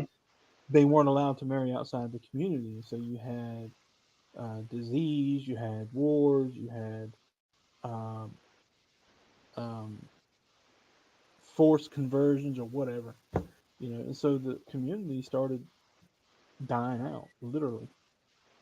And So the Cohen Gadol said, "Okay, we'll start allowing." And from what I understand, they had to be Jewish women. They couldn't be just anybody. They at first they had to be Jewish women, and then I think they were allowed to convert, uh, if I remember correctly. I'll have to ask Ben about that. Mm-hmm. Anyways, all right, we got a question here from Chaz. Could it simply mean throughout history the nation or heritage will survive long enough to have had more descendants than the stars? Yeah, it could be. Uh, it could mean in the overall scheme of things from start to finish uh, that you'll never be able to count all the descendants of the Israelites. And it'd be tough to count them anyway because, when you look at the forced exiles, the wars, the slavery that's happened where Israelites have been taken slaves all over the world and sent out. Of course, Solomon, even in the time of Solomon, if you think about that, he had a very large naval fleet in conjunction with the Phoenicians, and it was on both sides uh, of the Sinai Peninsula. For instance, they had a fleet in the Mediterranean, and they also had a fleet in the Red Sea. And so you had Israelites probably sailing all over the place. And then when the kingdom of Israel fell, it said that the shipyards were destroyed. And so that means those people were probably never did come back. They probably stayed wherever they were when they were sailing. So there is probably going to be pretty much impossible to find all of those scattered lines of Israelites where they ended up all over the world. But anyway, For an interesting, curious point, if you use binoculars, 50 millimeter binoculars, you can see 100,000 stars. If you use a 3-inch telescope, you can see 5 million stars. yeah, I think they used an electron microscope back then. Yes, because we always use electron microscopes to view stars. I don't. I have no clue about astronomy. Uh, so Obviously. also, so it says, "I will multiply or greatly increase your seed as the stars of the sky, and I shall give to your seed these lands." Okay, again, plural. Now here is an interesting uh, verb form. It's hitbarahu, which is a hithpail form, and earlier it was in the nifal. It said that the people would bless themselves. Yeah, and we know that the passives can also be not only reciprocal, but they or reflexive, but they could be reciprocal, meaning they could do it together in conjunction. And so you have the same thing here, the hisbarahu, which means that all the nations of the land or the earth shall bless themselves in your seed. Or it could also mean they shall bless themselves in conjunction with your seed. You're missing one very important meaning. Mm-hmm. The nincompoop that runs around with the Christians, who will remain nameless, says that this comes from the root berech, which means the knee, and so this means this actually means not will be blessed, but means will be bent. And then he uses another verse, I can't remember where, to show that actually means conversion or becoming part of Israel. So he interprets this verse as Bahu Besaracha. I say it because I called him the nincompoop, Let so me I'll just rephrase. let me break down some etymology of Well, let blessing me just finish let me just finish what it says, the nincompoop. And so it says that that this proves that all of the nations of the world will actually become Israel in the end of days. What a moron. Look, the word, the verb barach comes from barak, which means a knee. And so when you use the verb barach in the Hifil, it can mean to bend the knee. And we see that used for for certain animals or even people when it says they made them kneel down on their knees. Yep. We saw that a couple weeks ago in the story of the servant of Abraham, who it says he led the camels to the well and caused the camels to kneel down on their knees, which is from the Mm-hmm. verb barach. Right. So let me ask you this: how do you get bending the knee to being blessed? How can you say Baruch Atah Adonai? So are you telling God to bend His knee? What are you saying there? You are bent. You are converted, God. Oh, how converted you are. That's All right. ludicrous. Okay. The word Baruch is a passive form. Okay. And that means the one to whom the knee is bent. All right. So when you say Baruch Atah, that means the knees are bent to you, oh God. So what does it mean to be blessed? Uh, the bending of the knee has to do with obedience. And by when you think about it, the blessings and the curses has to do with being obedient to God or being disobedient to God. And as long as we're obedient to God, which is symbolized by having our knees bent to God, okay, we're bending our knees to the will of God, and that means He is blessed of us, means He's receiving our obeisance, right, or our obedience. Then we reap benefit. And so in turn, we will be blessed, but not necessarily from God that He would obey us, but that the physical universe would then uh, have its will bent to us. That means we'll be blessed in the field. We'll be blessed with rain in its due season. The land will give its full measure of its strength and so forth. Okay, so it's a reciprocal relationship. As we bend our knee in obedience to God, we will reap the same thing from the universe. Okay, and that's why we were created in the image of God to control, to dominate, and to rule, and to bring this physical world that we live in under subjection to us.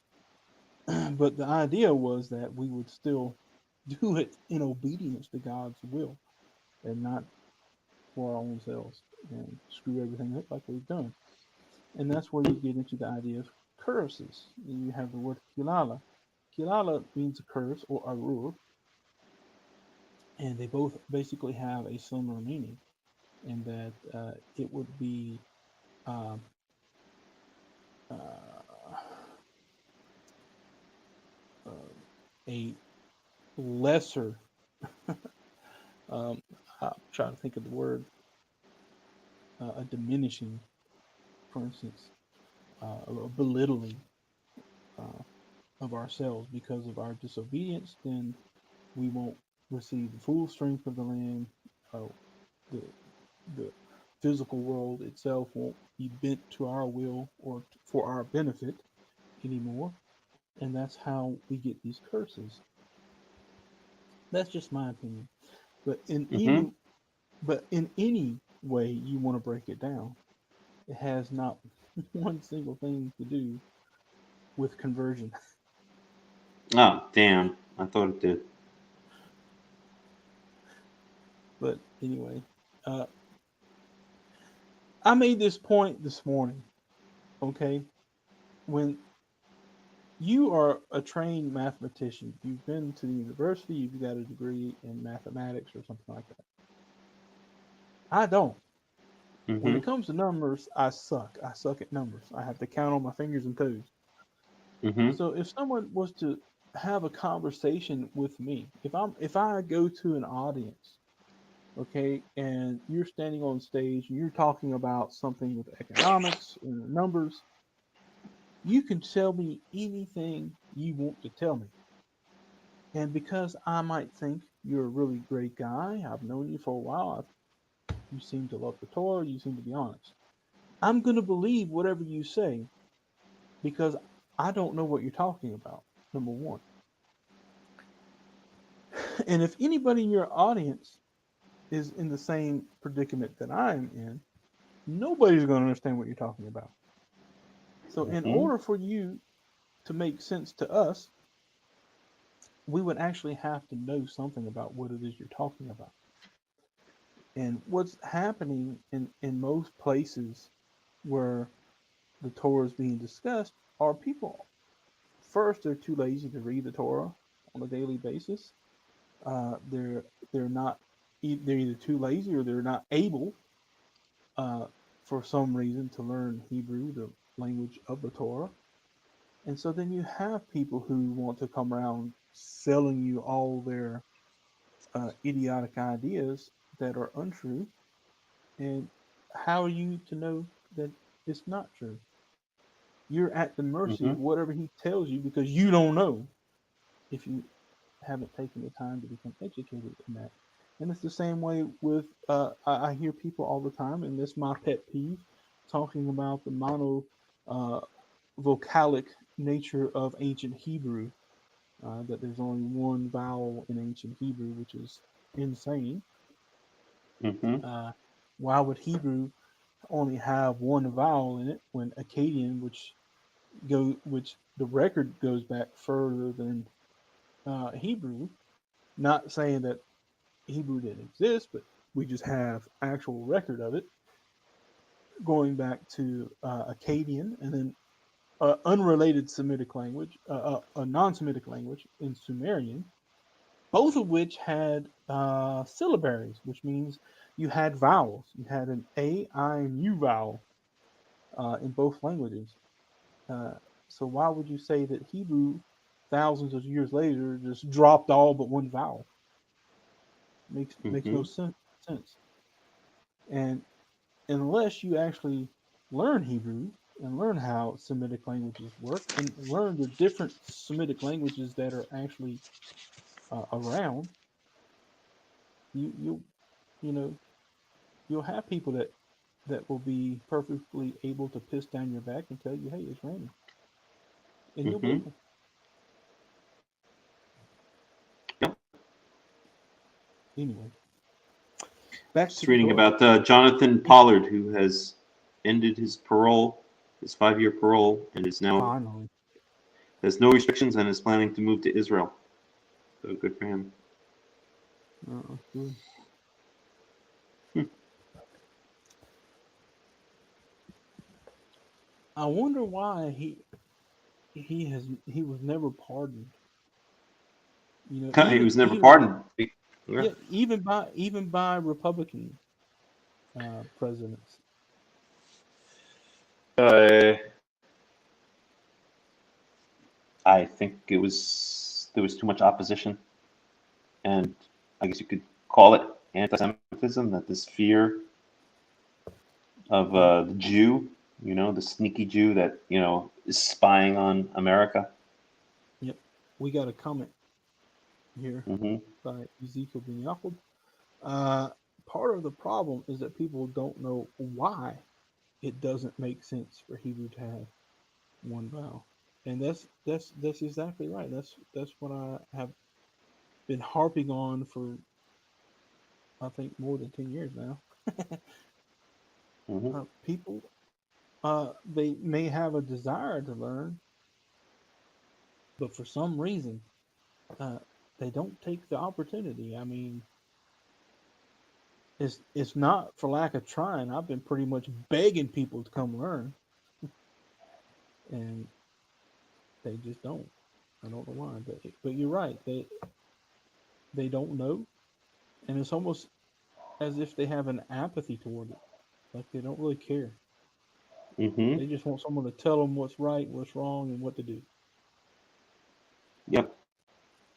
And that's terrible. That's sad.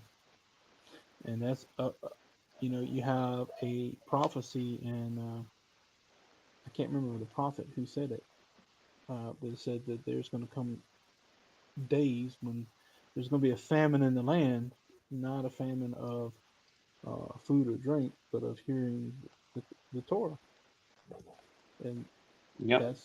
that's what's going on. Mm-hmm. So back to the Torah. Let's see. We're on verse 5. عيقب عشر شمع أبراهام بقولي ويشمر مشمرتي mitzvothai hukathai وtorathai. Now, this is really important. Pay attention to this one.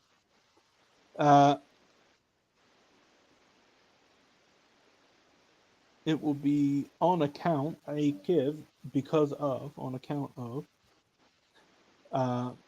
And that's interesting because you have an akiv, which is a play on the word akev, which means a heel, Mm-hmm. which is the name of Yaakov, which we just learned. So we have a play on the word akiv, which means on account of the fact that Abraham listened to my voice and he kept my charge, my commandments, my ordinances, and my instructions. Mm-hmm. This is Torothai. Torothai, this is plural. These are all plurals. Now, a lot of people want to think that the Torah was given to Abraham, but it wasn't the Torah that was given to Moses on Mount Sinai. It was probably had a lot in common with it, but it wasn't quite the same. The only instructions and ordinances that God told Abraham to keep and that he kept had to do with the Brit Milah, to going to, first of all, going to the land and dwelling in the land, Brit Milah, and sacrificing his son. Those are the only ones that we know of. Yep. Unless you know of any other than that. And so, not that there probably wasn't other things like, not committing murders, not committing adultery, which is something Abraham didn't do, and so forth. We know that he was a righteous man. It says so. But I've heard so many people say that, oh, well, see, the Torah was around even in the time of Abraham. And there was an old philosophical debate that the Torah was eternal, that the Torah itself was pre-existent. Have you ever heard that, Melech? The rabbis say that all the time. The rabbis say that. The Muslims have the same idea with the Yeah. Quran. They say the same thing. And, yeah. The rabbis basically say. The rabbis basically say that the patriarchs followed every mitzvah in the Torah. We used to learn that in yeshiva all the time. Yeah. And that's exactly why they need to explain things away, such as why did Abraham serve the three visitors butter and sheep together? So they have to come up with ridiculous explanations because that would be because that was a violation of it's a violation of rabbinical kashrut laws and not the Torah, by the way. Right, of course. But of course, when they say that, they mean, and I'm quite serious about this, they mean that the patriarchs followed not just the written law, but the quote unquote oral law, meaning the rabbinical oral law down to the letter. They really mean this. And your average Orthodox Jew actually believes this, so they think that, I think they would think that even Abraham, davened 3 times a day and said the Shemona Esrei, and and put on tefillin, for sure put on tefillin, right? And Now, I heard something the other day. I don't know if yep. it's how true it is. I believe the guy. I believe he's a pretty honest guy. But he Mm-hmm. was saying that Onkelos, okay, Onkelos wrote the Torah in Aramaic. Now he was Mm-hmm. around a long time after Mount Sinai, Right. and he translated the Torah from Hebrew into Aramaic. Yep. Now, the from what I understand, rabbinical law about the oral law is that the Targum Onkelos was also a part of the oral law that was given at Sinai to Moses. That's what is being taught by rabbinic law. How true that is, I don't know. That's the first time I ever heard it. But that I don't study Talmud unless I There- absolutely have to.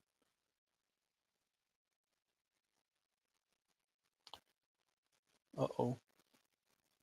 I think something froze. Yep. I think Melech froze.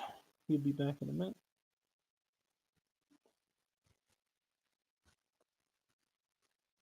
But anyway, there's rabbinic halacha, which is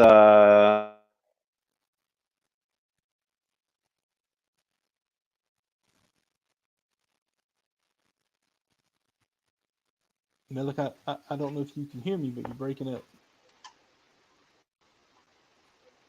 All right, you still there? yeah, just internet problems. Okay, no, There's a no problem. rabbinical halacha. I'll have to look it up, but I believe it says Rashi Pa'amayim and Targum. Rashi Pa'amayim v'Targum Pa'am Achad, which means that the rabbinical halacha, I believe it's in the Shulchan Aruch, but I wouldn't swear to that, says that each week you're supposed to read the Rashi's commentary twice and the Targum, which is Onkelos, once. So I'm going to look that up.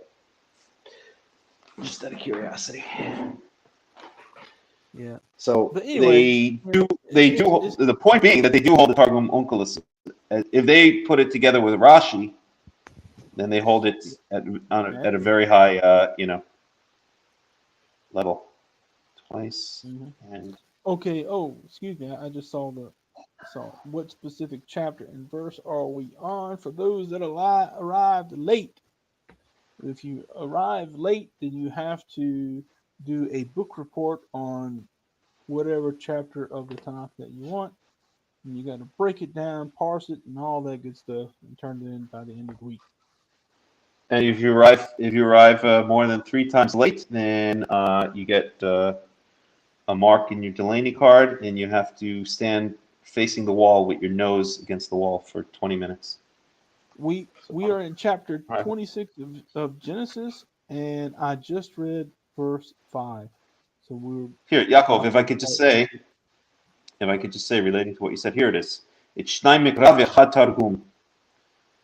Twice scripture and once translation is a Jewish practice of reading the weekly Torah portion in a prescribed manner. In addition to hearing the Torah portion read in the synagogue, a person should read it himself twice during that week, together with a translation usually by Targum Onkelos and or Rashi's commentary. In addition, while not required by law, there exists Ashkenazi custom to also read the portion from the prophets with it. Okay, so let's see where that's being quoted from. That's a Shulchan Aruch Orach Chaim 285. Parak 285, chapter 285, lines 1 through 6. That's where it says it, and I can go to that directly because there's a link to it. Oops. Here we go. Shulchan Aruch Orach Chaim Saif Alf 1 through 6. Adam Shomea Kol HaTorah Kula Al Shabbat B'Tzibur, even if a person hears the entire Torah, all of it, in the public Shabbat reading, Hayav Nikrot Latzmo B'chol Shavua Parashat Oto Shavua. He's required to read for himself each week all of the Parsha, which is a very good thing. Shnayim Oto Shavua Shnayim Mikra V'chad Targum. Twice the actual scripture, and one time the Targum, and that's Ungalis. Afidu Atarot V'Bidon. I don't even know what that is. No, he is. Okay. Anyway, that's the Shulchan Aruch. That is chapter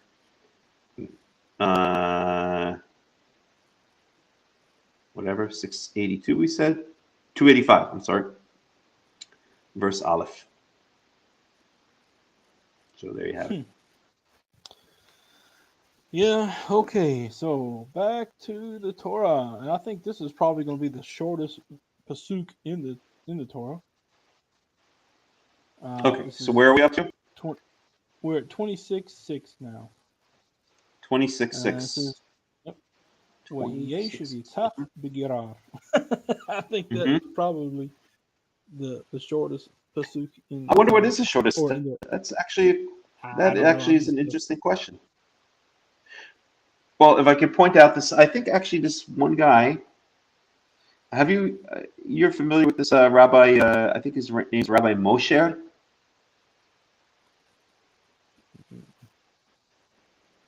Are you familiar with him? No. I highly recommend his stuff. I'm just gonna have to find it for 1 second, and it's worth it. He hasn't done that many videos, but the ones he did, I wish he would do more. Highly recommended to watch. While you're looking for that, go ahead. Translation is, and Yitzhak lived in Gerar. Mm-hmm. Oh, it's Moster, not Moshe. It's Rabbi Moster. That's what it is. I believe. Moster. There we go. Yeah, this guy's great. I love him. I really like him. Moster, which means example. What's that? I don't know where Moster comes from, but it sounds pretty close to the German Muster, which means example. Rabbi example? Yeah. So yeah.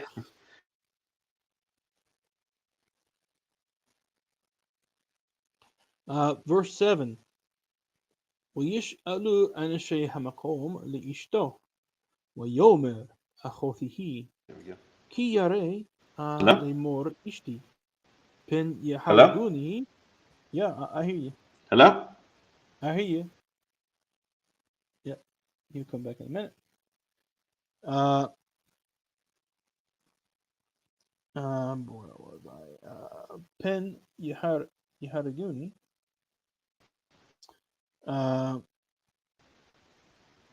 نشي همقوم على رفقا كي توبة مرائه.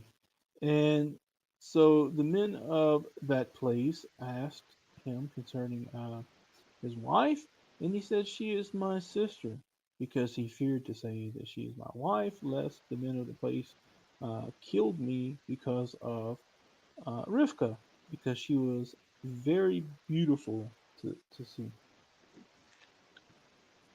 Can you say deja vu? Deja vu. Yeah. Right? It's the same story as with Sarah, but I got disconnected, but I wanted to point out that the name of this guy's YouTube channel is Biblical Culture. His name is Moster. Moster. I'll look him up. He's great. He's really great. He doesn't have that many videos, but he's very knowledgeable about the Tanakh, and he's a very humble, nice man. It's just a pleasure to listen to him. It's just a really nice guy, it seems. So, but very interesting content. So, biblical. What do we say? Biblical Culture, Rabbi Moster. Highly recommend it. Oh, get knocked off. Okay. Am I still here? So now, verse 8. I'm not.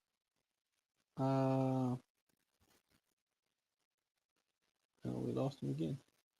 So now verse 8.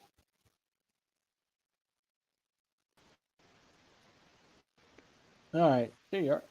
Sorry. Yeah, I still keep on having technical problems. The internet Yeah. here stinks. So, okay. So Yeah. Uh, yeah, right, exactly. And I was going to point out exactly here, Nicola Rudger, I hope I'm pronouncing it correctly. Apparently, Abraham did not tell Isaac that Avimelech and the Philistines are God-fearing people. Why the whole wife-sister thing? I know, it's crazy. Except to point out that we have this kind of thing a lot in the Torah, these recapitulations of stories that are exactly the same as previous stories. The one that comes to mind is in the end of what's that? It's called what, Paul? Type scene? Type scene. Okay, you're talking about, okay. So at any rate, the one that comes to mind is there are a lot of examples of this, but one that comes to mind is in the end of the book of Judges, Judges chapter 21. We have the story about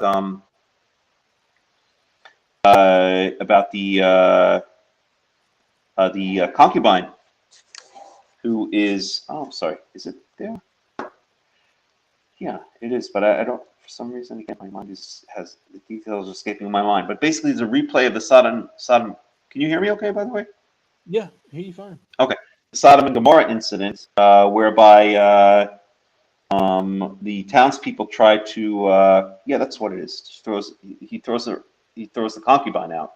So the Yeah, townspeople gather around and want to rape the visitor who has come with his concubine, and want to rape the male visitor.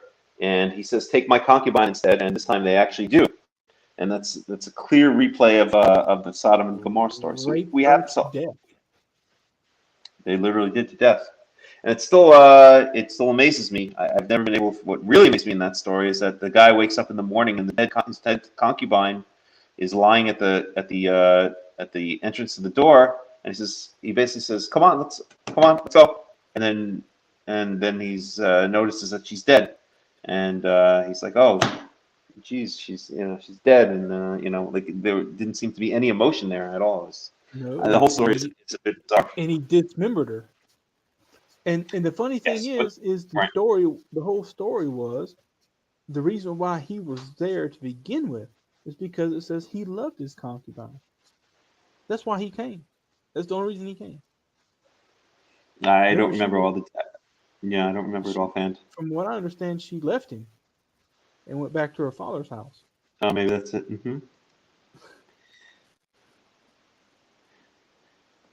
Yeah, I've read the book of Judges so many times, but I just forgot the details at the moment. It's escaping. But at any rate, so we see this a lot in the Torah or in the Tanakh, that stories will recapitulate themselves. And here we have basically an exact same replay. And you would have thought, as Nicola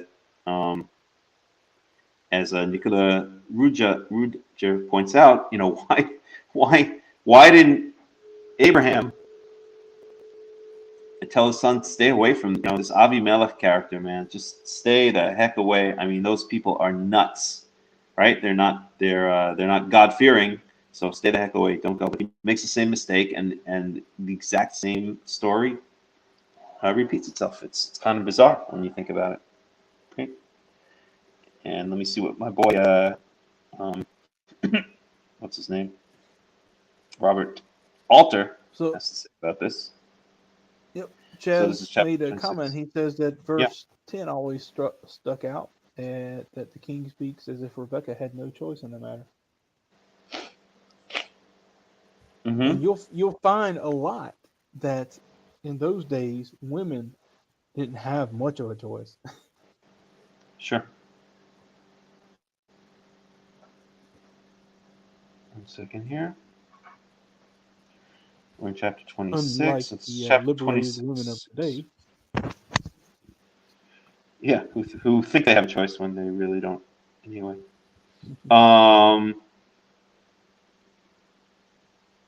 By the way, referring to what you said before here, Robert Abrams says all these lands occurs in the plural in this version of the promise because Isaac is in the land of the Philistines.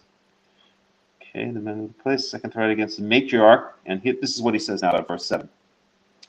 The men of the place, this sexual threat against the matriarch is displaced in this final version from the monarch to the local male populace. The likely reference of one of these people in verse 10 is what it seems to say any male Gerarite, despite an exegetical tradition influenced by the earlier Avimelech story that construes it as an epithet for the king. I'm not sure what the heck he's saying. וישאלו אנשי המקום לאשתו ויאמר אחותי היא כי ירא לאמור אשתי פן יהרגוני אנשי המקום רבקה כי טובת מראה הוא. Oh, I guess what he's saying is, okay, 1 second. It's displaced in this final version from the monarch. He's saying that it wasn't the king who was after Rivka at this time. It was the local people. Well, it was the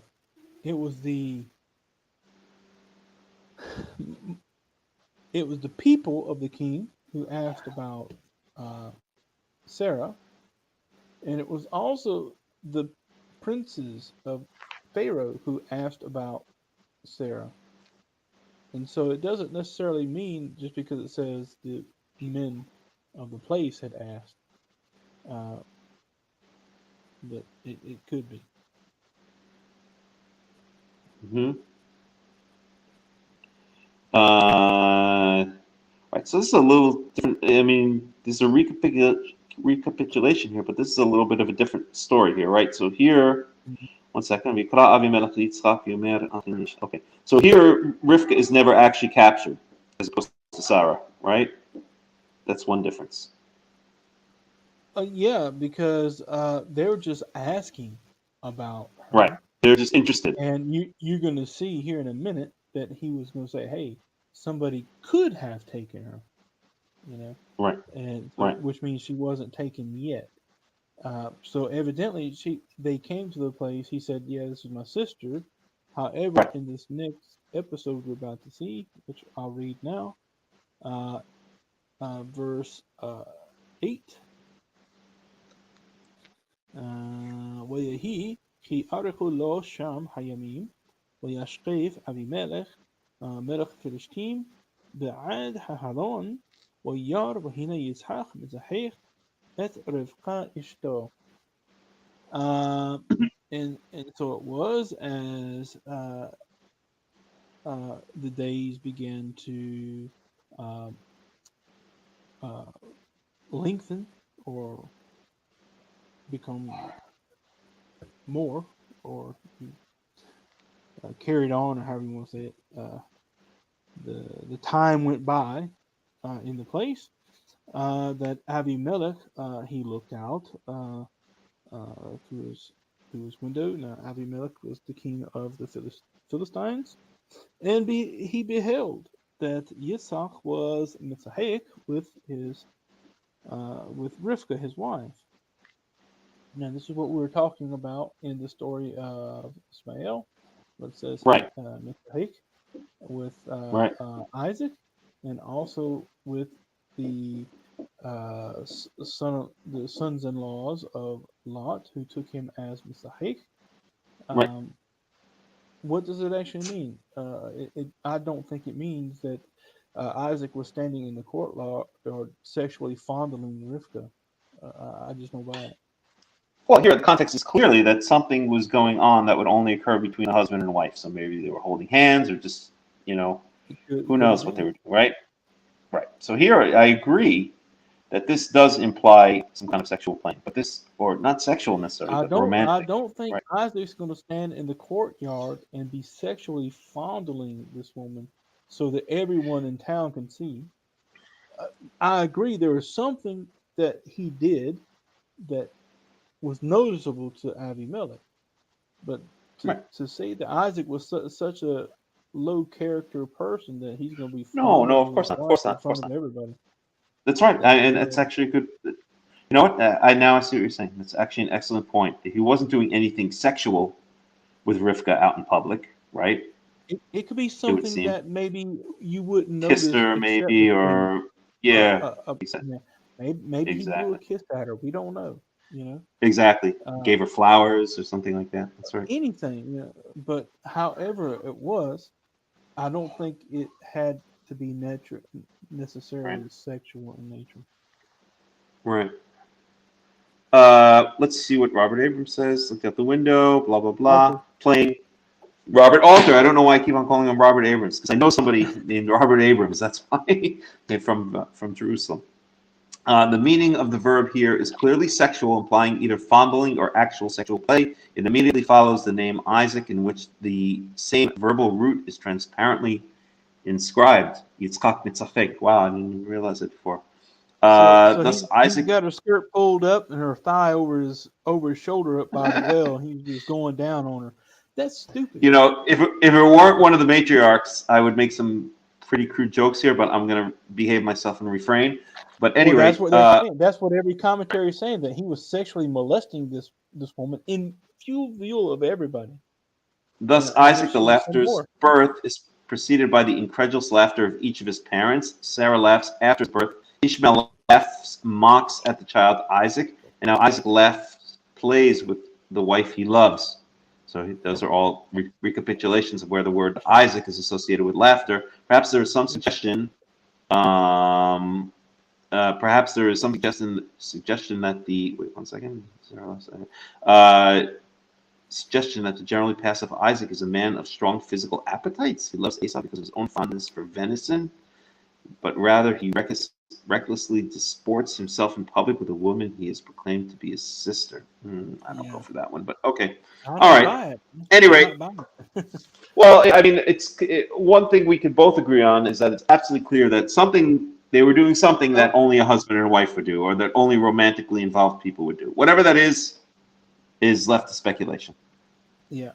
And I And if don't think it necessarily has to be something crude and sexual in nature. no, I agree with you. I totally agree with you on that. Yeah. Robert Alter is not God. He has an opinion, so I was just stating his opinion. I actually agree with you that he, unless Avi Melech was looking out of his window into Isaac's window, you know, and Isaac maybe thought the window was closed or didn't realize it. But if it were in public, then I assume that it was something quite innocent, although something that only a husband and a wife would do. Anywho, neither here nor there. Whatever it was. And the main point here, with regards to what you mentioned, is that the verb mitzachek is used a bunch of other times in the Torah, and it is not always refer to sexual play. And so therefore the nincompoop who runs around with the Christians, who tries to say that the reason that Ishmael was kicked out of the house is because he was sexually molesting Isaac is a nice attention grabbing, headline grabbing kind of interpretation, but quite frankly it doesn't bear itself out Look, based on the fact that the verb is often used when there's no sexual play is sexual. implied. And, But here, sexual or at least romantic play is definitely implied. That must be pointed in out. between Some kind Ishmael of and romantic play. Isaac, there was absolutely no animosity that's ever recorded That's between right. the That's a two good point. boys. And That's also a good point. Abraham loved Ishmael. There was no hint That's that right. Ishmael had done anything other than play with his little brother, who was at the time being weaned.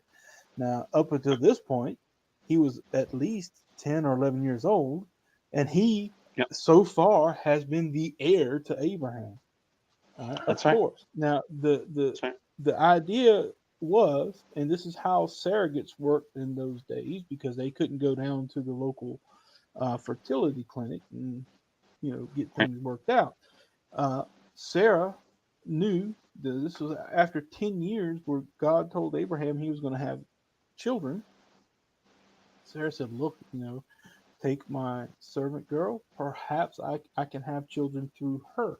And that's exactly the idea. He was going to have an heir through Hagar. Okay, and that's all that was.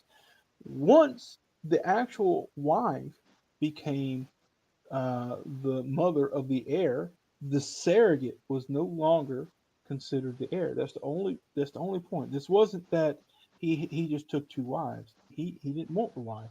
He took the wife because his own wife said, hey, maybe we should try this because it's already been 10 years. The fact that he didn't love Hagar should let everybody know, hey, she's your slave. Do whatever you want with her. That's what Abraham tells her. At the end, whenever the weaning of Isaac is going on, the concern of Sarah is send away this slave girl and her son because he will not inherit with my son Isaac. And that was the concern. It had to do with being an heir. The surrogate was no longer needed because the actual son of the actual wife now had now is there. Right. And so yeah, but anyways, the point is I don't think Isaac was a man of just appetite because he enjoyed eating some venison. I don't think he was, and this really bothers me too because I made a comment on a YouTube channel a while back. This guy was making an attack on the character of Abraham because he married Hagar, saying, "Oh, hey, he couldn't. Of course, he couldn't wait to jump in bed with her," and that's not actually true. Abraham was not a man of appetites. Okay, he was a righteous man. He was the Lord of his house. He could have took as many wives as he wanted, but he didn't. He stayed with Sarah because he loved Sarah. He only married Hagar because she said, "Hey, maybe you should try it." Once, once he was told to send her away, he had no qualms about the woman. He pleaded with God because of his son. Ishmael was still his son. Okay. Also, he remained married to Sarah, only to Sarah, until she died, and that's when he remarried. Okay, so to say Yep. Abraham was a man of full of appetites is that it bothers me when people Yeah. make those statements like that. Well, I'm gonna tell you what bothers me, and we're gonna get to it soon. And I am sick and tired of Yaakov always being put down as some kind of great deceiver for stealing the birthright from Esav. I'm sick and tired of hearing. I think you're of the opinion as well that he was some kind of great deceiver and therefore deserved a lot of the punishment that he got. I Okay, never said he I deceived anybody. might be He wrong. actually he the only thing I see, and when we look at the story as a whole, and we see that when Yaakov comes back, he actually makes amends for it. He didn't do anything wrong except for the blessing part. Now he actually he lied to his father. There's no way you can get around it. Even his father said, "Hey, he came and lied." Mm-hmm. Why he did that, we don't know. That's really what got Esau really mad. Not about the birthright because he actually sold that. Uh, the point is that when you look at the story, here's his older brother, who is technically his lord. If you think about it, uh, Mm-hmm. coming in from the field, who's hungry. Uh, Mm-hmm. Me personally, I would give my older brother something to eat and never ask him for a dime. And not only would I not ask him for the last penny, but I wouldn't ask him for the most precious thing that he would really have, which would be his inheritance, his position, his birthright. Now later on, we don't know how long that Yaakov was in uh, the house of Lavan. We don't know how, but he was there for a certain amount of time. Lavan says, "Hey, you're here working for me. You should at least name your price since you're here." We don't know how long of a period that was there, but I'm pretty sure that Lavan caught wind of why his nephew was there, uh, and it had to do with his brother because Mm-hmm. whenever he taught him a pretty good lesson. He says, okay, I'll take uh, uh, Rachel. Okay, I'll take Rachel, who was the Mm-hmm. youngest. He worked 7 years, and his uncle tricked him and said, "Hey, we don't do that in this land. That Mhm. the younger takes priority over the older." Although he got his wife, he in the same week he got both of them, or at the end of that week, uh, he had to work for it. And so by the time he gets back to his brother, he was a little bit worried. This has been 20 years now, just setting the stage. This has been 20 years he's been away from his brother. He's already become rich. He's got flocks and herds. He's got all his children except for Benjamin. Mhm. And it says he has servants or whatever. He's a rich guy. He's not poor by any means. Coming back, Mhm. he knows that he's got to square things up with his brother because his brother was a little angry when he left, and so he sends the gifts. And Mhm. so he's really worried when he finds out that Esau's coming uh, to meet him with apparently an army. Mhm. But at the end, it really ended up being nothing. Esau said, "Hey, look, it's all water under the under the bridge. God has made me wealthy. He's blessed me too. I've got more than enough." He didn't want anything from Yaakov, Mhm. but Yaakov said, "I will not live here until you take this from me." And so Esau said, "Okay." Mhm. And so they made it up. So now that he was being deceptive, the only part that I could say he was being deceptive was actually where he lied to his father. Okay, there's no way you can say that that's not being deceptive, and that's the only deception that I see that he actually did. Well, he was told by his. I'll have a lot to say about this when the time comes, but he was told by his mother to do that. Yeah, that's true. So But he's just being good. He's just being a good Jewish boy and listening yeah, to his mom. And his his mom mom told him, is yes. and there's the prophecy that she had about it. Now she just heard Isaac tell his son, his oldest son, to go do this so that my soul can bless you. Now we're dealing with the blessing, not necessarily the birthright. They don't. I don't see how they would automatically. Usually, you would think that the birthright and the blessing would go hand in hand, but I'm not sure if those have to. He could still had the birthright and not the blessing. But either way, it doesn't make any difference. You're right. His mom told him to do it, but But you do raise a it, but in all fairness, you do raise a good point. Nobody told him to sell the Nazid to Esav. That was his own decision. that was his own decision. And now, did he have a right to do it? And but it's He had the right to do it.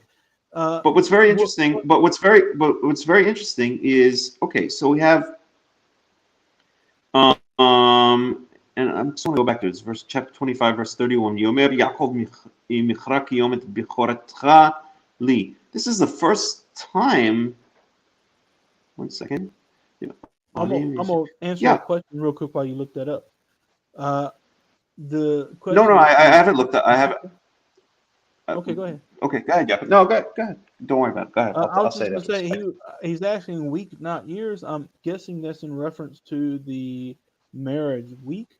Uh, Lavan told Yaakov, fulfill the marriage week, and I'll give you Rachel as well.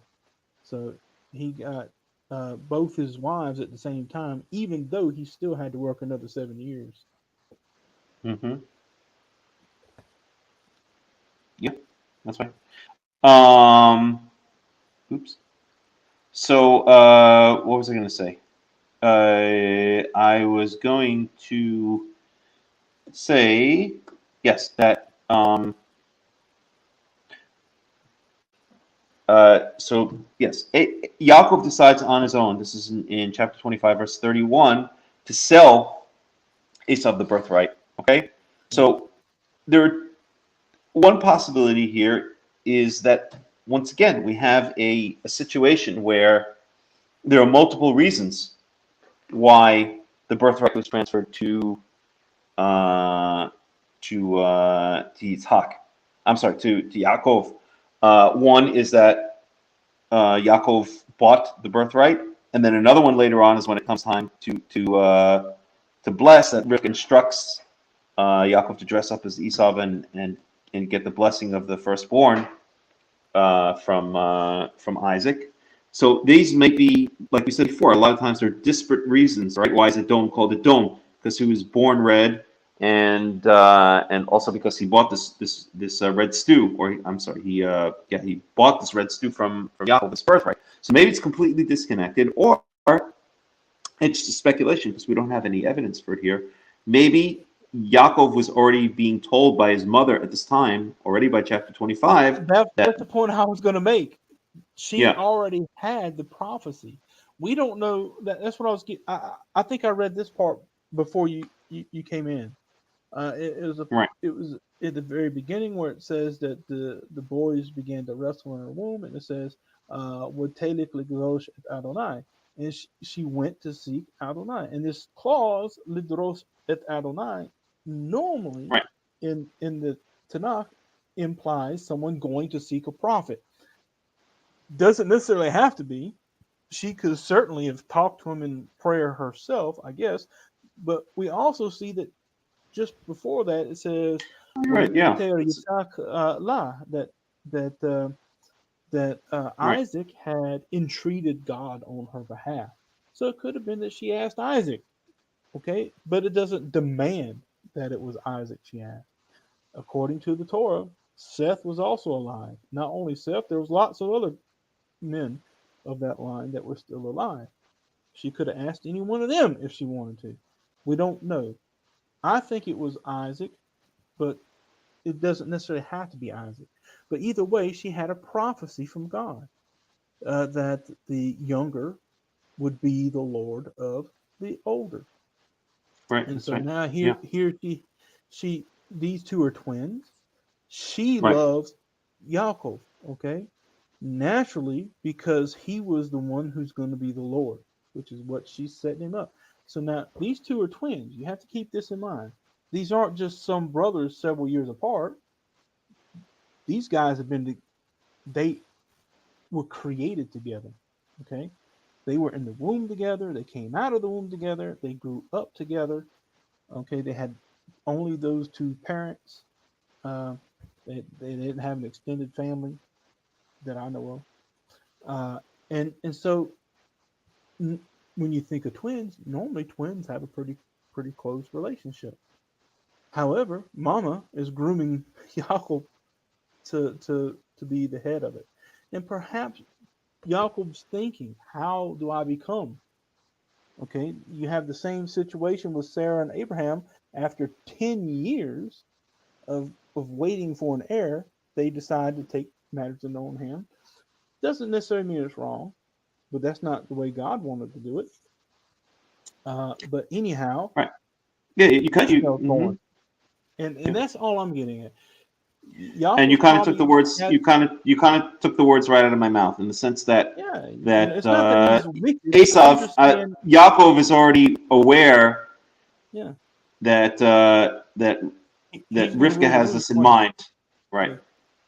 Yeah. Yaakov may already be aware that his mother has this in mind, that he's going to be the great nation, and so he comes to this opinion on his own by having heard this or having been told by his mother, and therefore he decides to purchase the birthright when he sees the opportunity.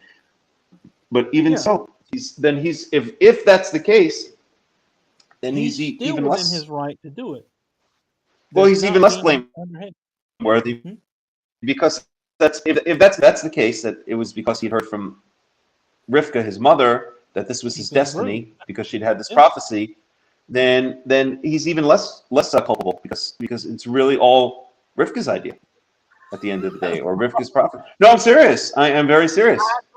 I'm laughing Right. because, Right. but you're right. I agree. The only problem that I have, and this is, and it's not really a problem. I'm just saying, look, he could have done it a little bit better than he did. His brother comes Mm. back. We don't know exactly his condition. it does say that he was weary even to death. Esau thinks he's going to die, and he says, "Hey, give me something to eat." Personally, I don't know how most people have in their family. My family is pretty close. My older brother is my older brother, and there's Mm-hmm. nothing in the world that I have except for my wife that he can't have. Okay, I Mm-hmm. wouldn't ever ask him for money. But you're Right. right. He's got this idea. He's trying to figure out, how do I become the Lord of all of this? And Mm-hmm. that's why I would have done it maybe for more than just a bowl of soup, a couple of slices of bread and some crackers, maybe.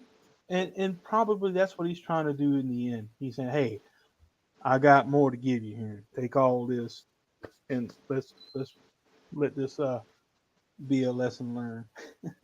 Because eventually they Mm-hmm. mended fences, they made amends, and there seemed to be no hard feelings between the Mm-hmm. two. I hear you. Okay. So, at any rate, we'll talk a lot more about this when we get If to we get the there. right. If that's true. It's already getting. It's almost already coming up on 3 hours. But okay, let's We keep have on a good going. time anyway. I have a good time. You know. Oh yeah, Let's see, where love it. were we? Um, Mm-hmm. verse. I think we're on 9.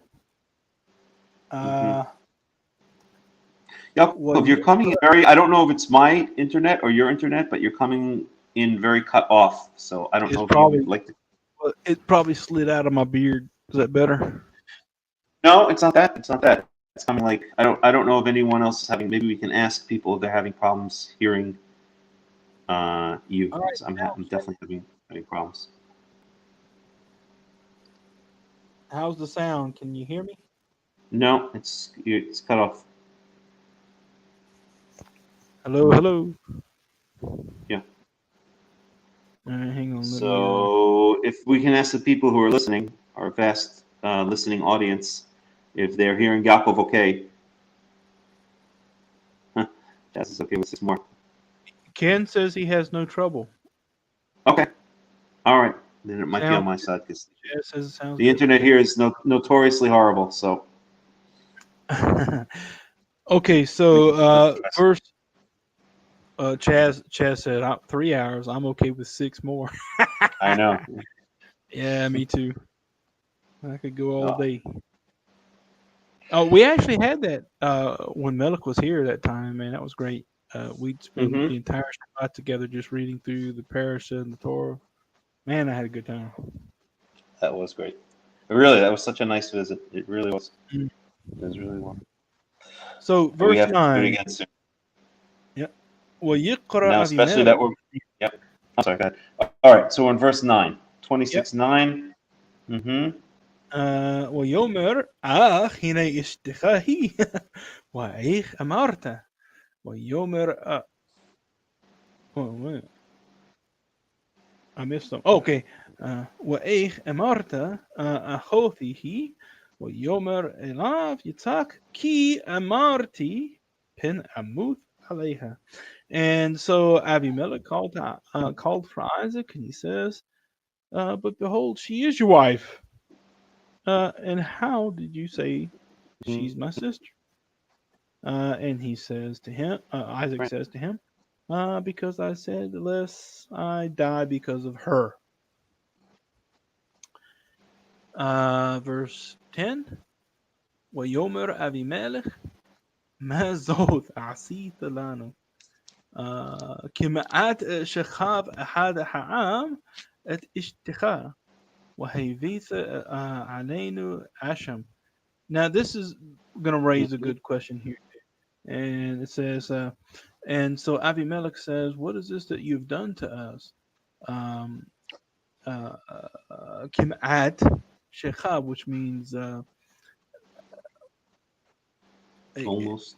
almost one Mm-hmm. of the people has slept with her, with your wife. and you would have brought upon us an asham. An asham is a guilt. Uh, now, this begs the question: if adultery wasn't already known to be a sin, why would he worry about an asham if he took a married man's wife? But it's almost a and I don't mean on your part. I'm just in general. It's almost a silly question because it's so obvious that human beings didn't change the moment the Torah was given. Human beings were human beings, right? And no human being, worth any salt is going to allow his wife to be sleeping around with other men. That's something that's that's programmed into our very basic human and Well, I'm Volpe would sure even that you claim would animal willingly do it, but instincts. would that stop you from doing it? You understand? Look, I don't have to let my wife go off and do it for me to go off and do it for some other man's wife. So you would have to have some way of having this border, whether we do it mutually, and it's just as a societal norm. Okay, don't be double dipping with your uncle's wife, and it's some kind of My point is, societal. morality wasn't created at the time the Torah was given. Morality existed from the dawn of Oh, humanity, okay? right. And it doesn't take too much of a, unless the society has gone completely bonkers, like the United States of America, or the West in general, then it doesn't take too much of an imagination to notice that in any society that's still, has at least the most basic grip, onto reality, would realize that one's wife should not be sleeping around with other people. So, I don't know. it's There are cultures where the wives do there. that. There certainly are. There certainly are. There's no doubt about that, and there are all kinds of cultures. That's true. But my point is that we should be that shocked when we find many cultures where that's not the case, because that would be basic human morality. Well, no, not at all. But the point I was getting at was there had to have been already some establishment. Either it was known, because at this time we have to think about it. At this time, we still have people alive who lived through the flood.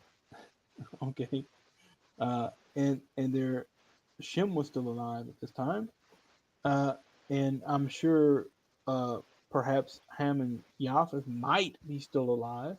We don't know, but we do know that their children were alive at this time, and so even at the dispersion of of of the people at the Tower of Babel incident, you still had people who had just witnessed um, the the rebuilding the of the resources of the planet after the devastation of the flood.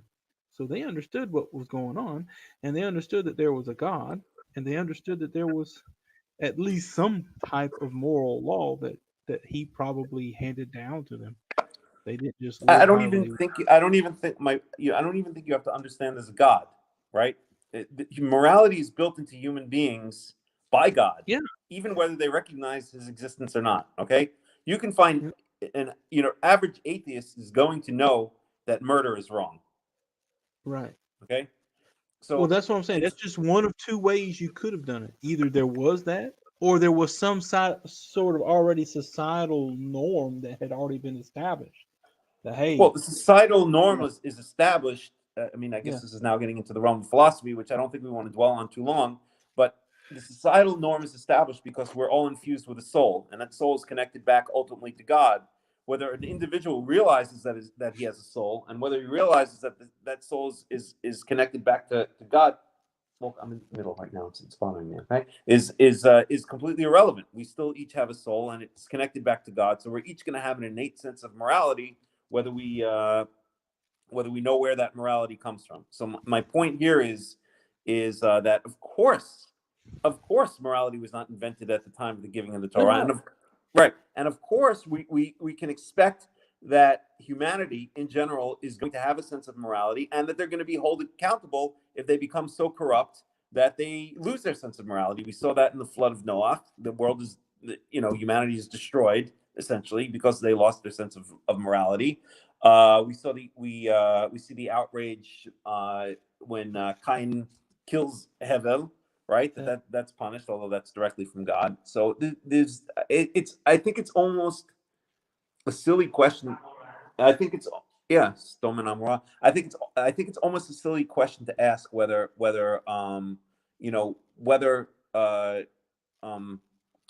those outside of the covenant of the Torah have basic a sense of morality, and b mechuyavut. How do you say mechuyavut in English? A basic necessity to commit to morality and consequences for not committing to morality. We're human beings. We have souls. We're made in the image of God, whether we recognize the existence of God or not, and therefore, of course, we have commitment to morality. If we avoid those, if we do not follow the ways of morality, then we are punished, just as the Amorites were punished for not following the ways of morality, just as the Egyptians were punished for not following the ways of morality, as it says explicitly in Leviticus 18 and 20, and just as humanity was punished in the time of Noah for not following the dictates of morality. So I'm not blaming you at all, and I'm not. It's a fair question, but I'm just saying, in a general sense, it's a silly question. I'm sick and tired of hearing it from so many people that there's even a question as to whether humanity, in general, has a sense of morality and whether they're held responsible for violating that morality. Of course, absolutely, and that goes even against the entire idea of what we consider the justice of God Himself. Right. Okay, so we have a question here from Chaz. He says, I think it's interesting that it says Avimelech says ויצא אבימלך את כל העם לאמור הנוגע באיש הזה, instead of having Isaac punished for lying. Why is that? Okay, that's a good question. Well, up to this point, and we assume that this could happen to be the same Avimelech that just went through the same process with his father, this guy's father. So Avimelech probably learned his lesson by some guy coming to town saying, "This is my sister," and he didn't take her, and nobody apparently did take her. Okay, and so once it was found out, it says that Abimelech commanded all the people, saying, "The one who touches this man or his wife, he shall be put to death." Up to this point, there was no foul committed other than the lie, and I don't think anybody would be put to death for lying. I don't know what a punishment would be for lying. Yaakov, I'm going to go out and come back because I'm having a lot of problems hearing you. I don't know what the problem is. I'll be right back. And so now that it has been found out that this is indeed a married woman, now we have the command from Avimelech to all the people at this point. Anybody who now touches this man, which means they would have to kill him and his wife, to take his wife now. Yeah, I mean, clearly, and just to follow up, clearly, Avimelech remembers what happened with, it's like, oh no, this family again with the whole sister wife thing. Oh geez, here we go again. Nobody touched this one. Yeah, nobody touched this man's wife because we remember what happened last time, that I took his father's wife away, or my father took his father's wife away. It's not the same Avimelech. So hands off. And I also think that even if that not had happened, why would Isaac be punished? It's clear that Isaac was doing this. He had a reason that he was doing this, and Avimelech understands that he wasn't doing it for no reason, just to deceive for the sake of deceiving. That he had a reason, and he states the reason, right? He states the reason in where is it? In verse 7, right? Ishti pen yarguni anshe makom al rivka ki tovat marehu. that he was worried that the people of the place would kill him. So this is why Yeah, he used the same line. of course, the commandment to the people is after it has come to light that this indeed is a married woman. That's his wife. So now he Right. commands anybody, says, hey, anybody who touches this man, which would be to kill him, to take his wife, which is what he was afraid of to begin with, and Right. who touches his wife, and they will be put to death. Mm-hmm. Okay, verse 12. Okay, hang on. I got a quick question here. Yeah, evidently Ezekiel walked away. He said, I had to walk away from my desk. Did you happen to answer my question? I was wondering if you were saying Yaakov worked for only a week for Leah and another week for Rachel. No, he worked the same week for both of them. Actually, let me take that back. He 7 worked years. 14 years. He worked 7 years 14 for years, one, right? 7 years for the other. He only But he had to got both after finish 7 the years, marriage right? week. All right, Yeah. when he married Leah, it says finish this week out, this marriage week, and I'll give you Rachel, and that's what happened. Right. But So in he other words, still he had got Leah after his 7 years of work, and then he got right, Rachel's, and it basically is an advance on his salary. right. You could put it that way. Yeah. That's basically what happened, really. Yeah. And it's interesting when we get there, when we get to that point. It's going to be really, really interesting because you see some really interesting dynamic between the wives. Hmm? So, verse 12. ويزرع يساق بأرض ههي ويمسى بشنا ههي مئة شعار. There's I'm just having so much trouble the new hearing. book I'm that gonna just try. came out. I'm gonna try this a different way. I'll be back. I'll be right back. ويباركه Adonai. Right, I'll wait for Melech to come back. But anyway, it says, come on, Melech.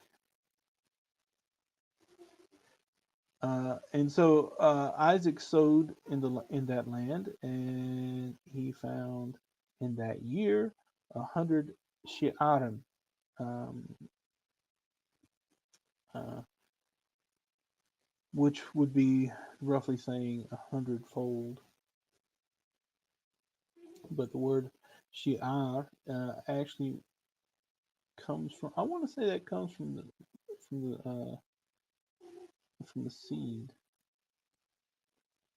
but let me look that up real quick.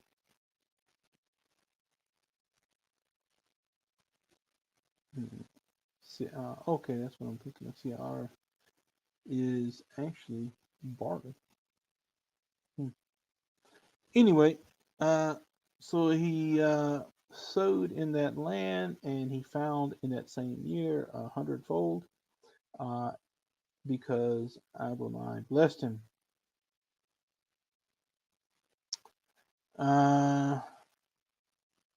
Verse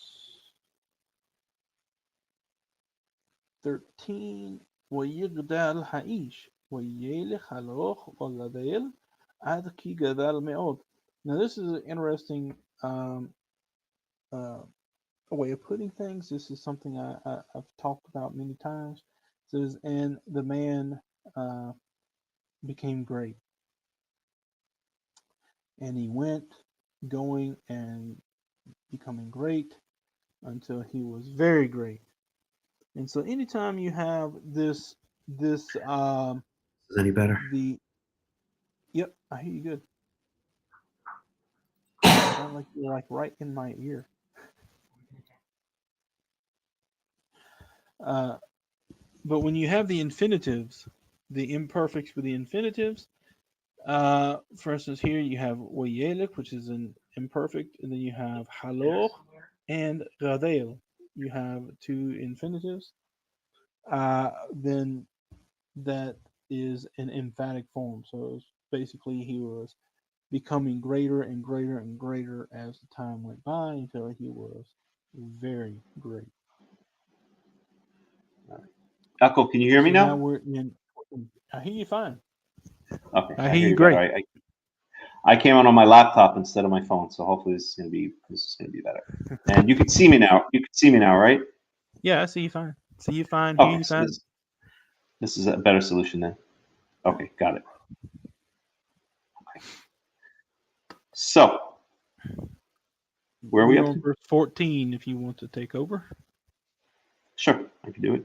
Verse 14, Wahi lo miknetz on. Oh, I wanted to point out verse 12, Yizra Yitzhak ba'aretz hahi, Yep. meaning in the land of Gerar, right? Because Mhm.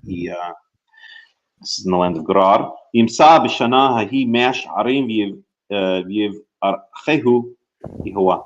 And so here it says 100 times, right? He planted, doesn't say what he planted, but he planted something, wheat, let's say, and he reaped 100-fold. Okay, Mea Sharim is basically the big Haredi neighborhood in Jerusalem. Yep. Just I've that, been there. just that, yeah. And it has a lot of what's that? I was really concerned when I was there. Yeah, you should be. I said, "Oh shit, we get off the bus in the wrong place." Well, I actually have a funny story. When I was walking through Mea Sharim once, I ran into a guy who I knew from the center of town. Oh, you're gonna love this story. I ran into a guy who I knew from the center of Jerusalem. Center of Jerusalem's a big hangout where people meet and they kind of talk and stuff like that. Ben Yehuda Street, and this guy was a Haredi. He was a Haredi who lived in Mea Sharim. And you hear me, okay, right? Yeah, I hear you fine. I'm paranoid now that nobody hears because of all the problems with the other phone. But okay, so and he had this big theory about something called spiritual electrons, and he was always talking about spiritual electrons, blah blah blah blah blah. So I went to Mea Sharim and I ran into him, and I started talking to him, and I just become a Karaite. So I started telling him how I was now a Karaite back in the early 2000s, and I guess I don't remember exactly, but I started, I guess, trying to convince him that he should give up his, or I started insulting rabbinical Judaism and the oral law and told him I was a Karaite, and he started getting really, really pissed off, and he started yelling at me, and eventually he started yelling at the top of his lungs, "This is Karaite, heretic, kofir, kofir, kofir." The same as the same word in Arabic, right? Kafar, or kafar, kafir, kafar, right? And so he started yelling at the top of his lungs, "Kofir, kofir, kofir!" And I'm like, "Oh my God, I'm in Mea Sharim, surrounded by all these potentially violent Haredim, and he's yelling out that I'm a Karaite and a kofir." And I start walking away, and he starts following me, yelling, "Kofir, kofir, kofir, Karaite, Karaite!" So I literally had to like run for my life out of Mea Sharim, and nobody started chasing me or anything like that. There are instances like when Borat goes to Mea Sharim in the movie Borat, that they actually start chasing him. Oh, yeah. So that didn't happen. You remember that scene? But it definitely could have gotten to that. Any rate, so that's me I just showing. remember So we got off the bus right there at the bus stop. Now it's at the top of the street, which is overlooking the oh, okay, hold on a second. like a little valley there. I'll be right back. And Oli was actually a little more calm than I was. I realized as soon as we got off the bus, I was like, "Oh crap, we're in Mea Sharim. We're in the ultra orthodox, and we're probably about to get stoned." And so I was trying to find a bus to get on so we can get the hell out of there as fast as we could. But she actually took it a little bit more calm than I did. I was like, "Oh God, we got to go." But yeah, Mia Shiar. Every time I read this verse, I think of that place. If any of you guys are in Israel, or if you're in Israel, you already know what we're talking about. But if you ever get the chance to go there, man, it's there in Jerusalem. It's a little suburb of Jerusalem. It's pretty interesting.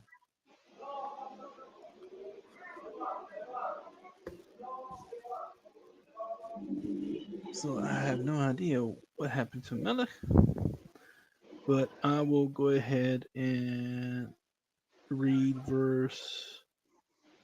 I think we're at verse 14. Nope, verse 14. Okay, verse 14.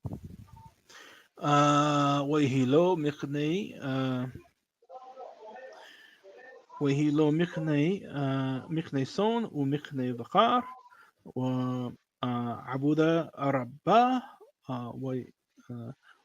ويقنعوا أوثو فلسطين. And so he had possessions of the flocks and possessions of herds, and avuda, which literally means a slave, rabba, which means a great slave, or lots of slaves, servants.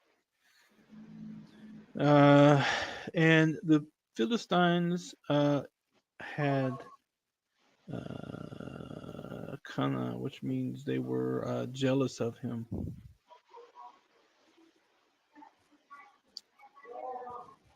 So if you have any questions as I go, just write them there, and I'll keep looking up. I'll try to make sure I get them all.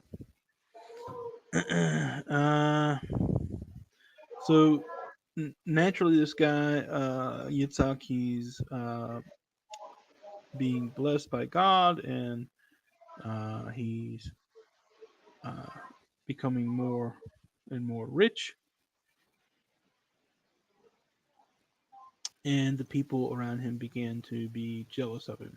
وكل הבארות أشر חפרו עבדי אביו בימי אברהם אביו ستموم فلسطين וימלאום עפר. And all of the wells that the servants of his father dug in the days of Abraham's father, the Philistines closed up, Situm. In fact, when you see, let me see if I find one here. Nope, they don't have it in here. Um, in some Hebrew texts, you'll see the Samik at the end of certain verses, and that stands for Satuma, which means closed. And then you have the Pei, which is Petucha, which means opened. And what that means is when you look in a Torah scroll, I don't, which just don't really look like a Torah scroll, but in the Torah scrolls, you have the scrolls open. You have normally two columns on each side, or you just have columns when you roll it out, just all in a row. And they write these pesuchim together, and sometimes they may not have the words written on the same line, but sometimes you'll see there's a space of about one word in between two pesukim, and that's a break. And when they're together on the same line, then that's closed. They're closed, so it's called setuma, and that's where you have the samik in the text of the modern editions.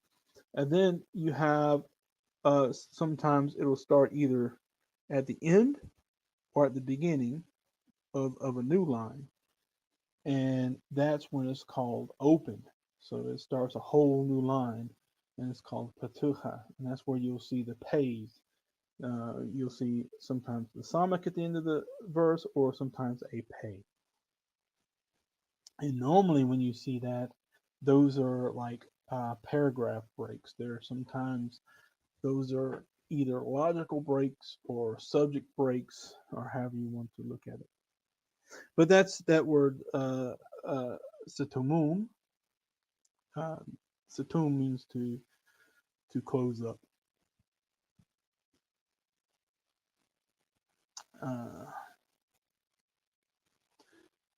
So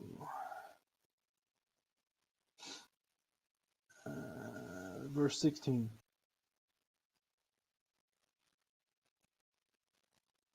ויאמר אבימלך אל יצחק, לך מעמנו, כי עצמת ממנו מאוד.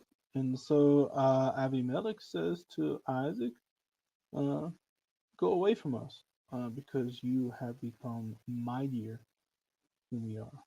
And this is interesting. This is the same word that they use for the Israelites when they were in Egypt. They become atzum, which means mighty. And then you have, of course, the I think it's Devarim 26. It says whenever you come to the land and you bring your first fruits, you have to put them in a basket, bring them to the Kohen Gadol. You set them there before the Kohen Gadol, and you say, my father was a perishing Aramean. He went down to Egypt with a few men, and there he became a numerous and mighty. It says Atzum, uses the same word, Atzum. And here it is in the verb, you have become great, more than us. Verse 17, וילך משם יצחק, ויחן בנחל גרר, וישב שם. And so Isaac, he left out from there, or he went from there, and he tented in the Nahal of Gerar, and he dwelt there.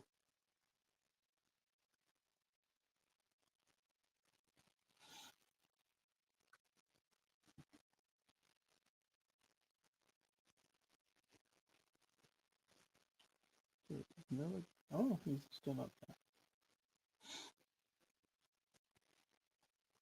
there. So verse 17, verse 18, וישב יצחק ויחפור את בארות המים אשר חפרו בימי אברהם אביו, ויסתמום פלשתים אחרי מות אברהם, ויקרא להן שמות כשמות אשר קרא להן אביו. And so, Yeah, but I just want to. I'll be back in just a minute. We had. I just had to take care of something. The neighbor just started coming into our yard and randomly gardening. I think she's a little bit maybe senile, and she started picking up all the plants, the edible plants that I use in the salad. So, any rate, I'll be back in. Actually, I can deal with that later. We get back to Torah. So, well, I mean, okay. Well, it's already been a little over 3 hours now. All right. And I just want to finish this verse, and we could talk All about right. it, and then I'll probably Yeah. get going. So where are we up to? We are now, I think I just read 18. וישב יצחק ויחפור את בארות המים אשר חפרו בימי אברהם אביו, ויסתמום פלשתים אחרי מות אברהם, ויקרא להן שמות כשמות אשר קרא להן אביו. And so Isaac dwelt, and he dug the wells, the water wells, which they dug in the days of Abraham his father, and the Philistines shut them up after the death of Abraham, and he called them the names as the names that his father called them. Mm-hmm. So evidently, maybe Beersheba was one of them. I don't know. 1 second. Come here, boy. I'm just trying to make sense of this 1 second. כל הבארות אשר חפרו עבדי אביו בימי אברהם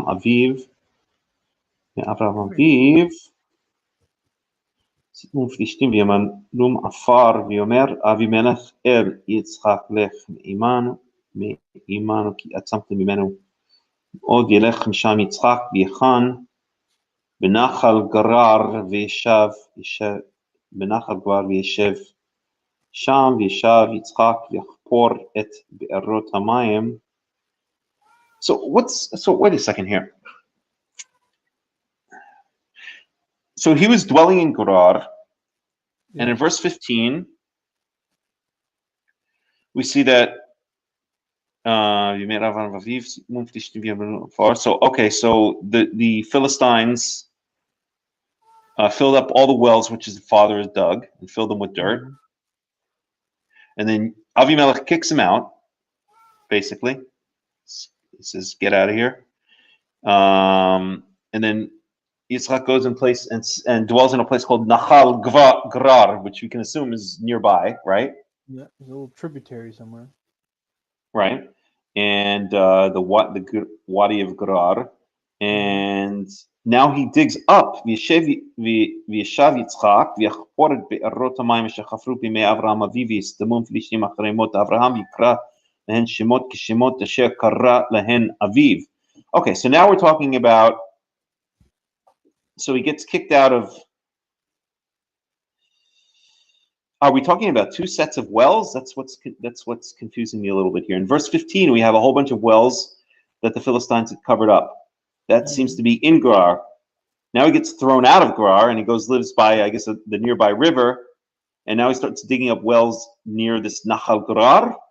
Or are we talking about the same wells that are mentioned in verse 15?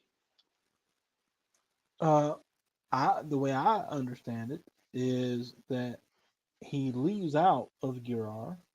Right. He encamps in the Nahal Gerar, wherever that might be, and while he's Right. there, he begins to dig up the wells that his father had already dug. So whatever the wells that his father had before that were dug, they began to dig again. So you think And verse 15 is referring to the same wells as is mentioned in verse 18?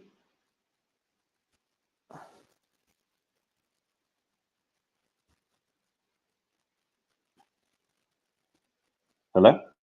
The heck is going on? well, that's what I would look at. Where it says, "وَكُلُّ حَبِئْرَوْتْ أَشَرْ حَفِرُوا عَبْدَي أَبِيهِ بِمَي أَبْرَهَامَ أَبِيهِ سِتَمُومْ فِلِسْطِينَ وَيُمَلِئُومْ أَعْفَاهُ." And then when it says Right. here, that's just a mentioning of it. Okay, so Okay. that they were already covered, buried in.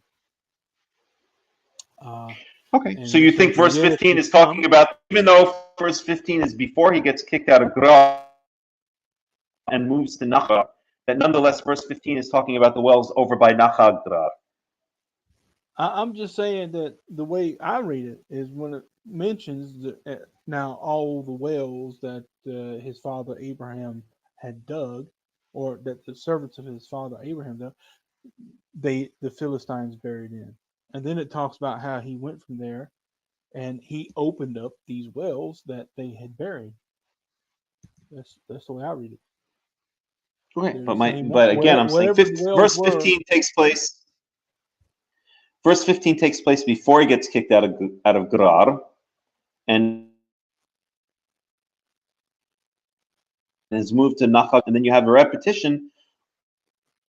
Verse 18, Vistamum Filishtim Shemot Asher Kara Lehem Aviv. Mhm. It again that the Philistines uh, had stopped up these wells after Abraham died. Why does it need to repeat it? It just repeated it. Uh, So I'm just saying it that the way in the I understand it, repetition, it's just using that as a parenthetical statement.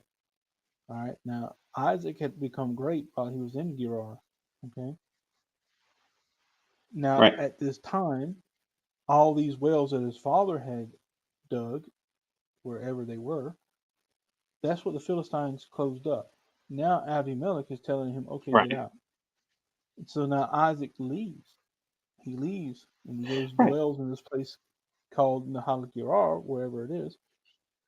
And it right. says those wells that the Philistines had buried in the days of his father Abraham, these are the ones he is now opening up. Okay, but now he's in a different place than he was in verse 15. It doesn't say that those wells were in the place. It's just saying now the wells that Right, he that's saw, true. wherever they were. It doesn't Right. say where they were. All right, it's just a little bit weird because it seems to repeat twice that the Philistines had stopped up the wells after the death of Abraham, and it's just too much repetition and too Mhm. close a place. So I my thinking was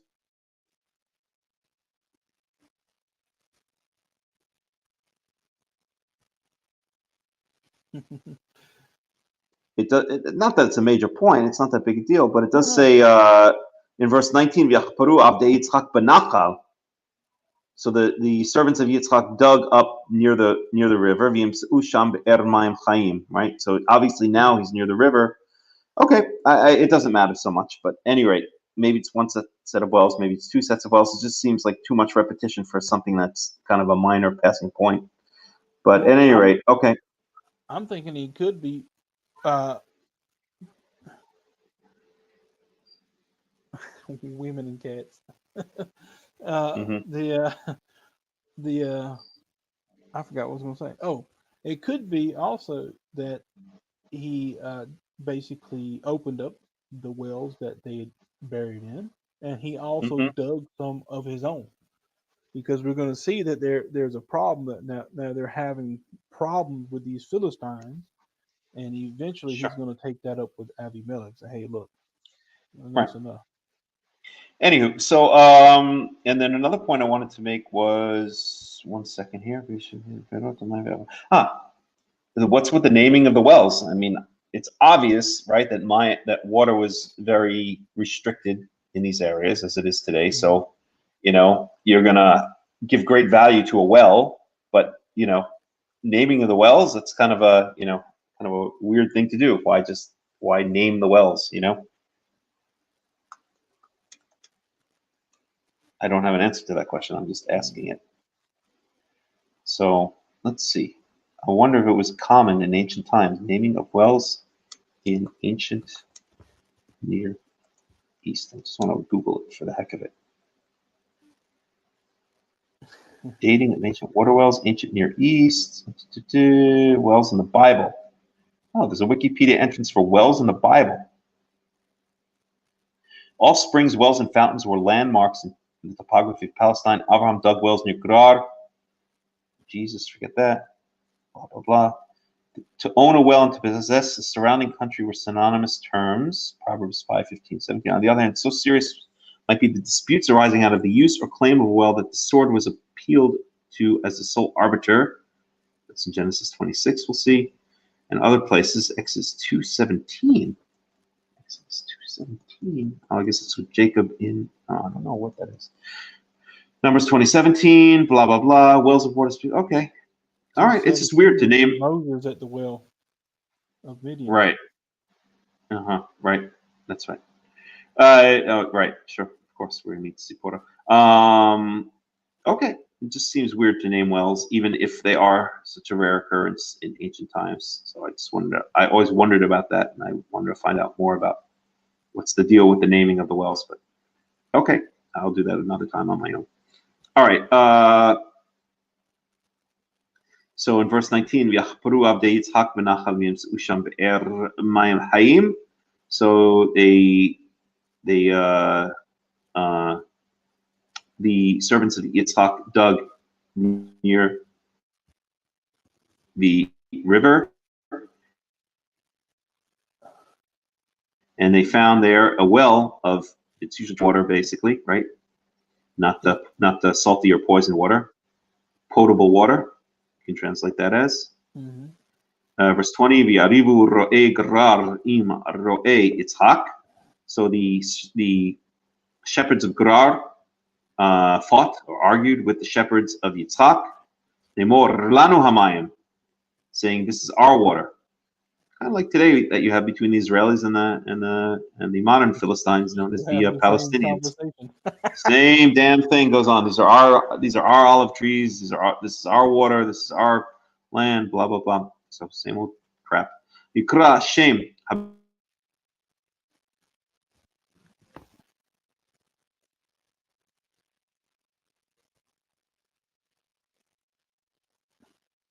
where were we? And so he called the name of that well Esek, Mm-hmm. which would be in modern Hebrew, Esek is business. Biblically, let's see, contention.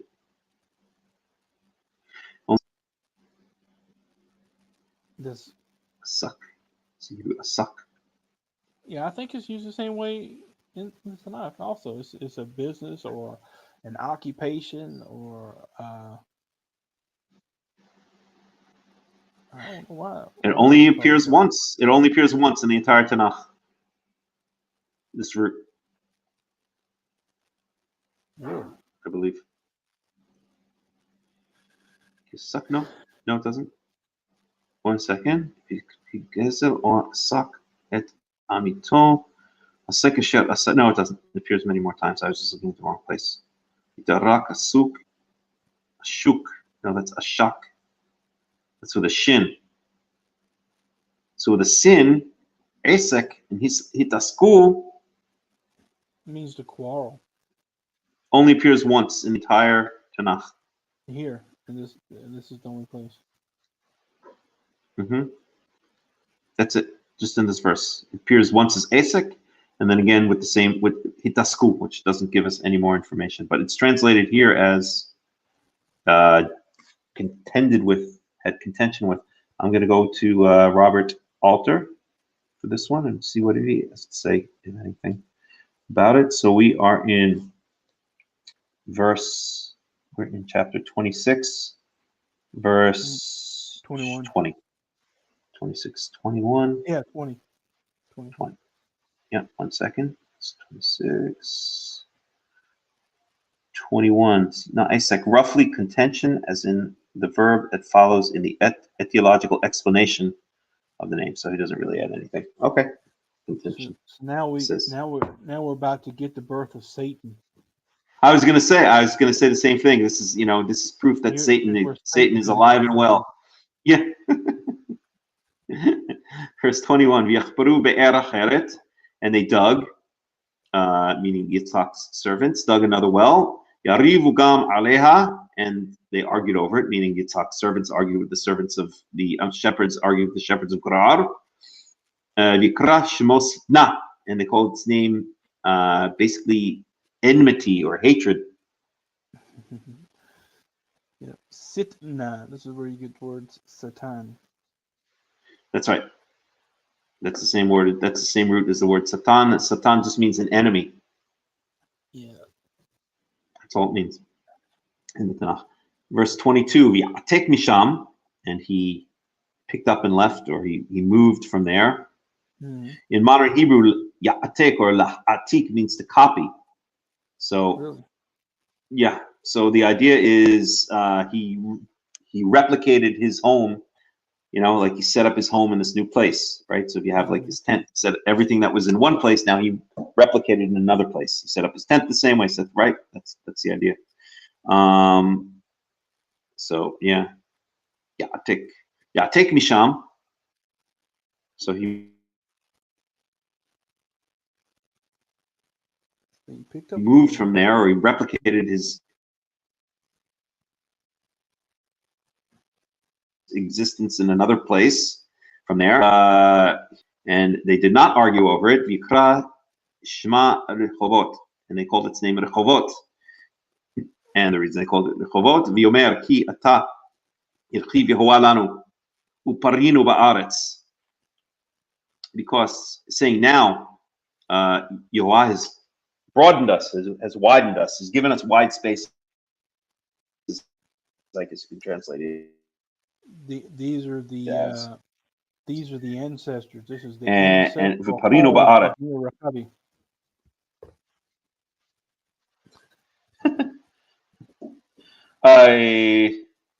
Yeah. So Rehovot is now a city. What's that? I think Rachabi is with a kaf and not a het. Rachabi. No, the ancestral home of Meir Rachavi is London or something like that. Any rate, so Leeds. So, Shema Rehovot. Today, there's a city in Israel called Rehovot. I've been to it, I think, only once in my entire life. Nothing too astonishing, or if you don't ever see Rehovot in your life, you will not miss very much. Let's put it that way. V'yomer, although I'm sure there are gems of things there, but I don't know what they are. V'yomer ki atah hirchiv Yehovah lanu v'parinu ba'aretz, because now Yehovah is widened spaces for us, and we have become fruitful in the land. Okay, V'al misham be'er shava. So after he dug this well and called it Rehovot, now he went back to Beersheba. Yep. Which is and that is going to be it for me today. That's the All end right. of the third. We made it to the fourth Aliyah anyway, in 3 hours and a half. Can we do 2 more verses? Yeah, if you want, I'm gonna take a short You're break. outta I'll here. be right back. All right, I'll do a couple more verses. Okay, verse 24. V'yeh yara elav Yehovah b'layla. And the reason I just want to do these other 2 verses is because here God appears to Isaac. Yara elav Yehovah b'layla hahu, and Yehovah appeared to him at that night, or a specific night. Yomer Anochi Elohei Avraham Avicha. I am the Lord. I am the God of your father Abraham. Al tira. Do not fear. Ki itcha Anochi, because I am with you.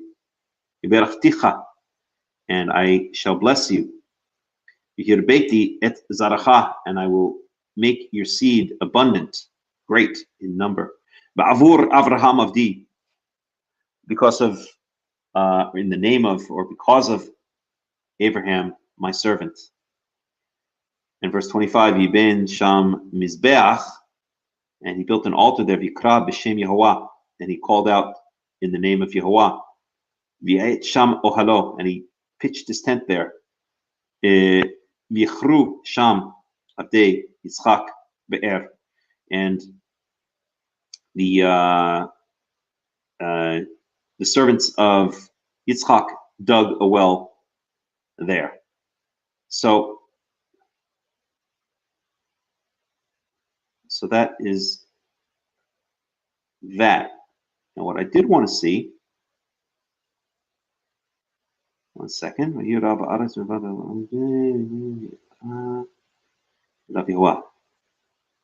Okay, that's verse 26. That's the beginning of chapter 26. Esau sells his birthright. Jacob and Esau.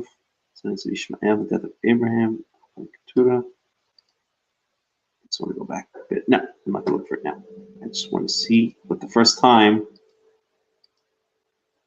was that God spoke to Yitzchak. It's going to be too far to look back now. Okay. Isaac's covenant with Avimelech. Okay, I'm back. Okay. We can end it now. I just want to do the next 2 verses because it's when God appears to Isaac, and I just thought it was important to just include those. Ba'avor.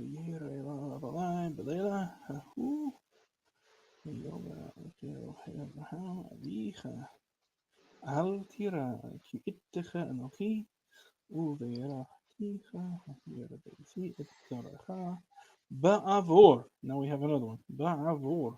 Abraham Avdi. Mm-hmm.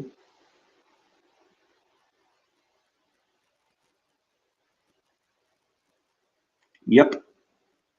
Well, this is interesting too because it says here that Wayal Misham Mm-hmm. Beersheba. So he went up from there to Beersheba, Mm-hmm. and then we're about to get into the naming of Beersheba for the second time, or the rededication That's right. of Beersheba, Mm-hmm. because it does say he called the name of the wells after the names that his father called them, which would have been Right. Beersheba. That's what his father called it. That's right. Yep. So this isn't necessarily that he is calling it anew as if this is a new name, but it said already that he opened up the wells, called them again by the names of his fathers, that his father called them. And if you want, we can read that. I don't know. Was that? I don't know how many people are actually left with us. Oh, wait a minute. It says forgive the typos. The first one was contention, the second enmity, and the last one distance. Okay. We have another comment from Chaz. I see a parallel between verses 28 and 29 and the prophets telling us how the nations will recognize that Adonai is with us in the end times. 28 and 29. Let me see 28 and 29. 28. ראינו כי היה אדוני עמך ונאמר תהינה עלה בינותינו ובינך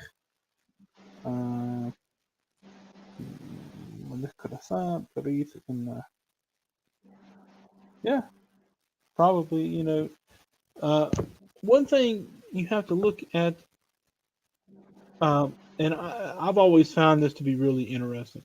Now, don't get me wrong, and don't start all that fact checking stuff that people have been doing online all the time here lately.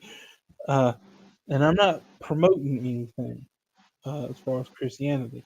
One thing I always thought was interesting is that Christians ride the backs of the Israelites. Okay, they want to be Israel so bad they tried to wipe out the Israelites and assume their identity. And but one thing that they have always talked about was the return of the Israelites to the land. Okay, in the end times.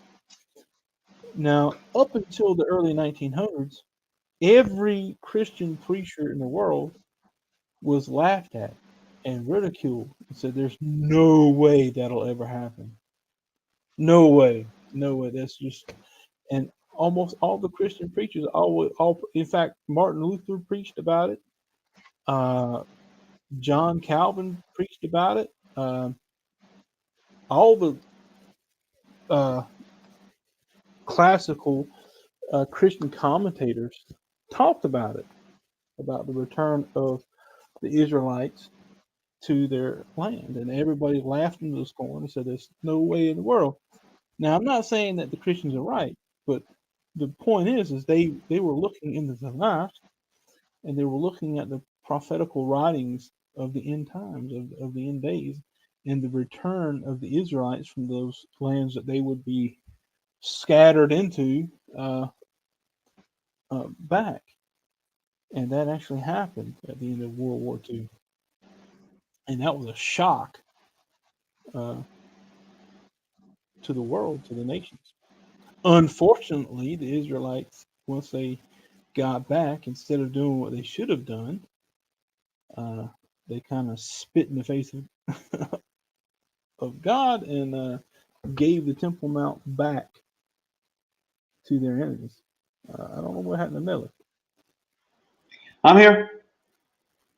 But that's always been a sore point for me. When you look at the creation of the modern state of Israel, all the miracles that happened surrounding its coming together. I mean, everything just fell in place at the right time. You had these small group of people who were destitute and poor and broke down and battered from the Second World War, and they fought all those modern armies. Of course, they were Arab armies, and I don't want to say they were nothing, but they were.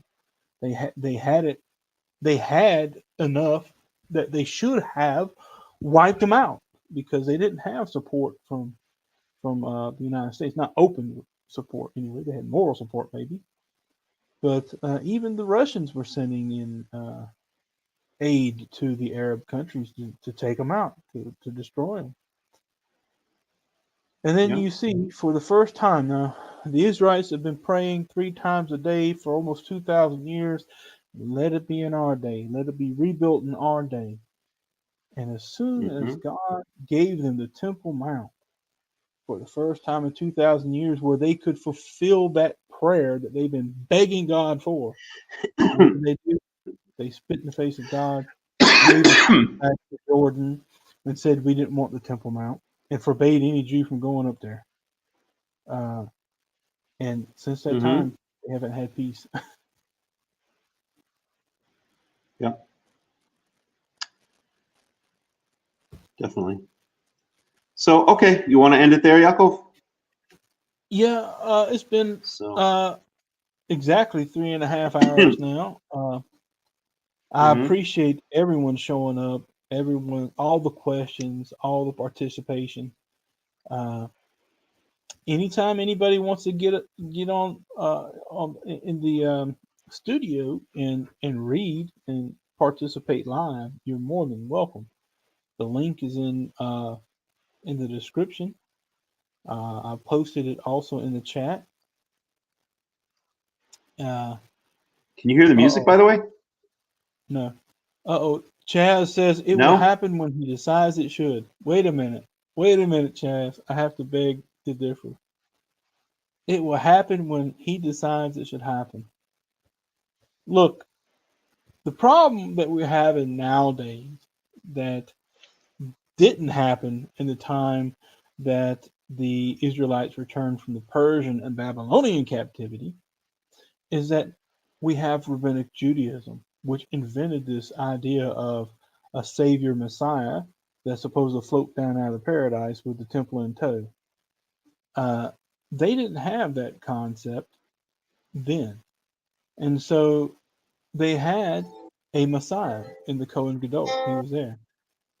They also had everything that they needed to fulfill the Torah requirement to reestablish the Kahuna, get the temple services restarted, and everything. And they didn't ever say, "Hey, let's wait for the Messiah to come," even though they had a lineage in the Davidic line who was alive at that time, but he was never a king. Jeconiah was the last Davidic king over Israel, and that was just at the end of, or at the beginning of the Babylonian captivity. He died. I think he die in Babylon. He died in Babylon, I think. But anyways, the point is, he was the last Davidic king. They didn't have a king Messiah that came up and did anything. The people came back and they began to build the temple before Ezra and him even got there. And so what happened to that example? Why would we shirk on fulfilling the Torah because some rabbis come up with a myth that is almost impossible to come to pass? But anyway, I'll get off. All right. Yep. So, okay. You hear the music now, right?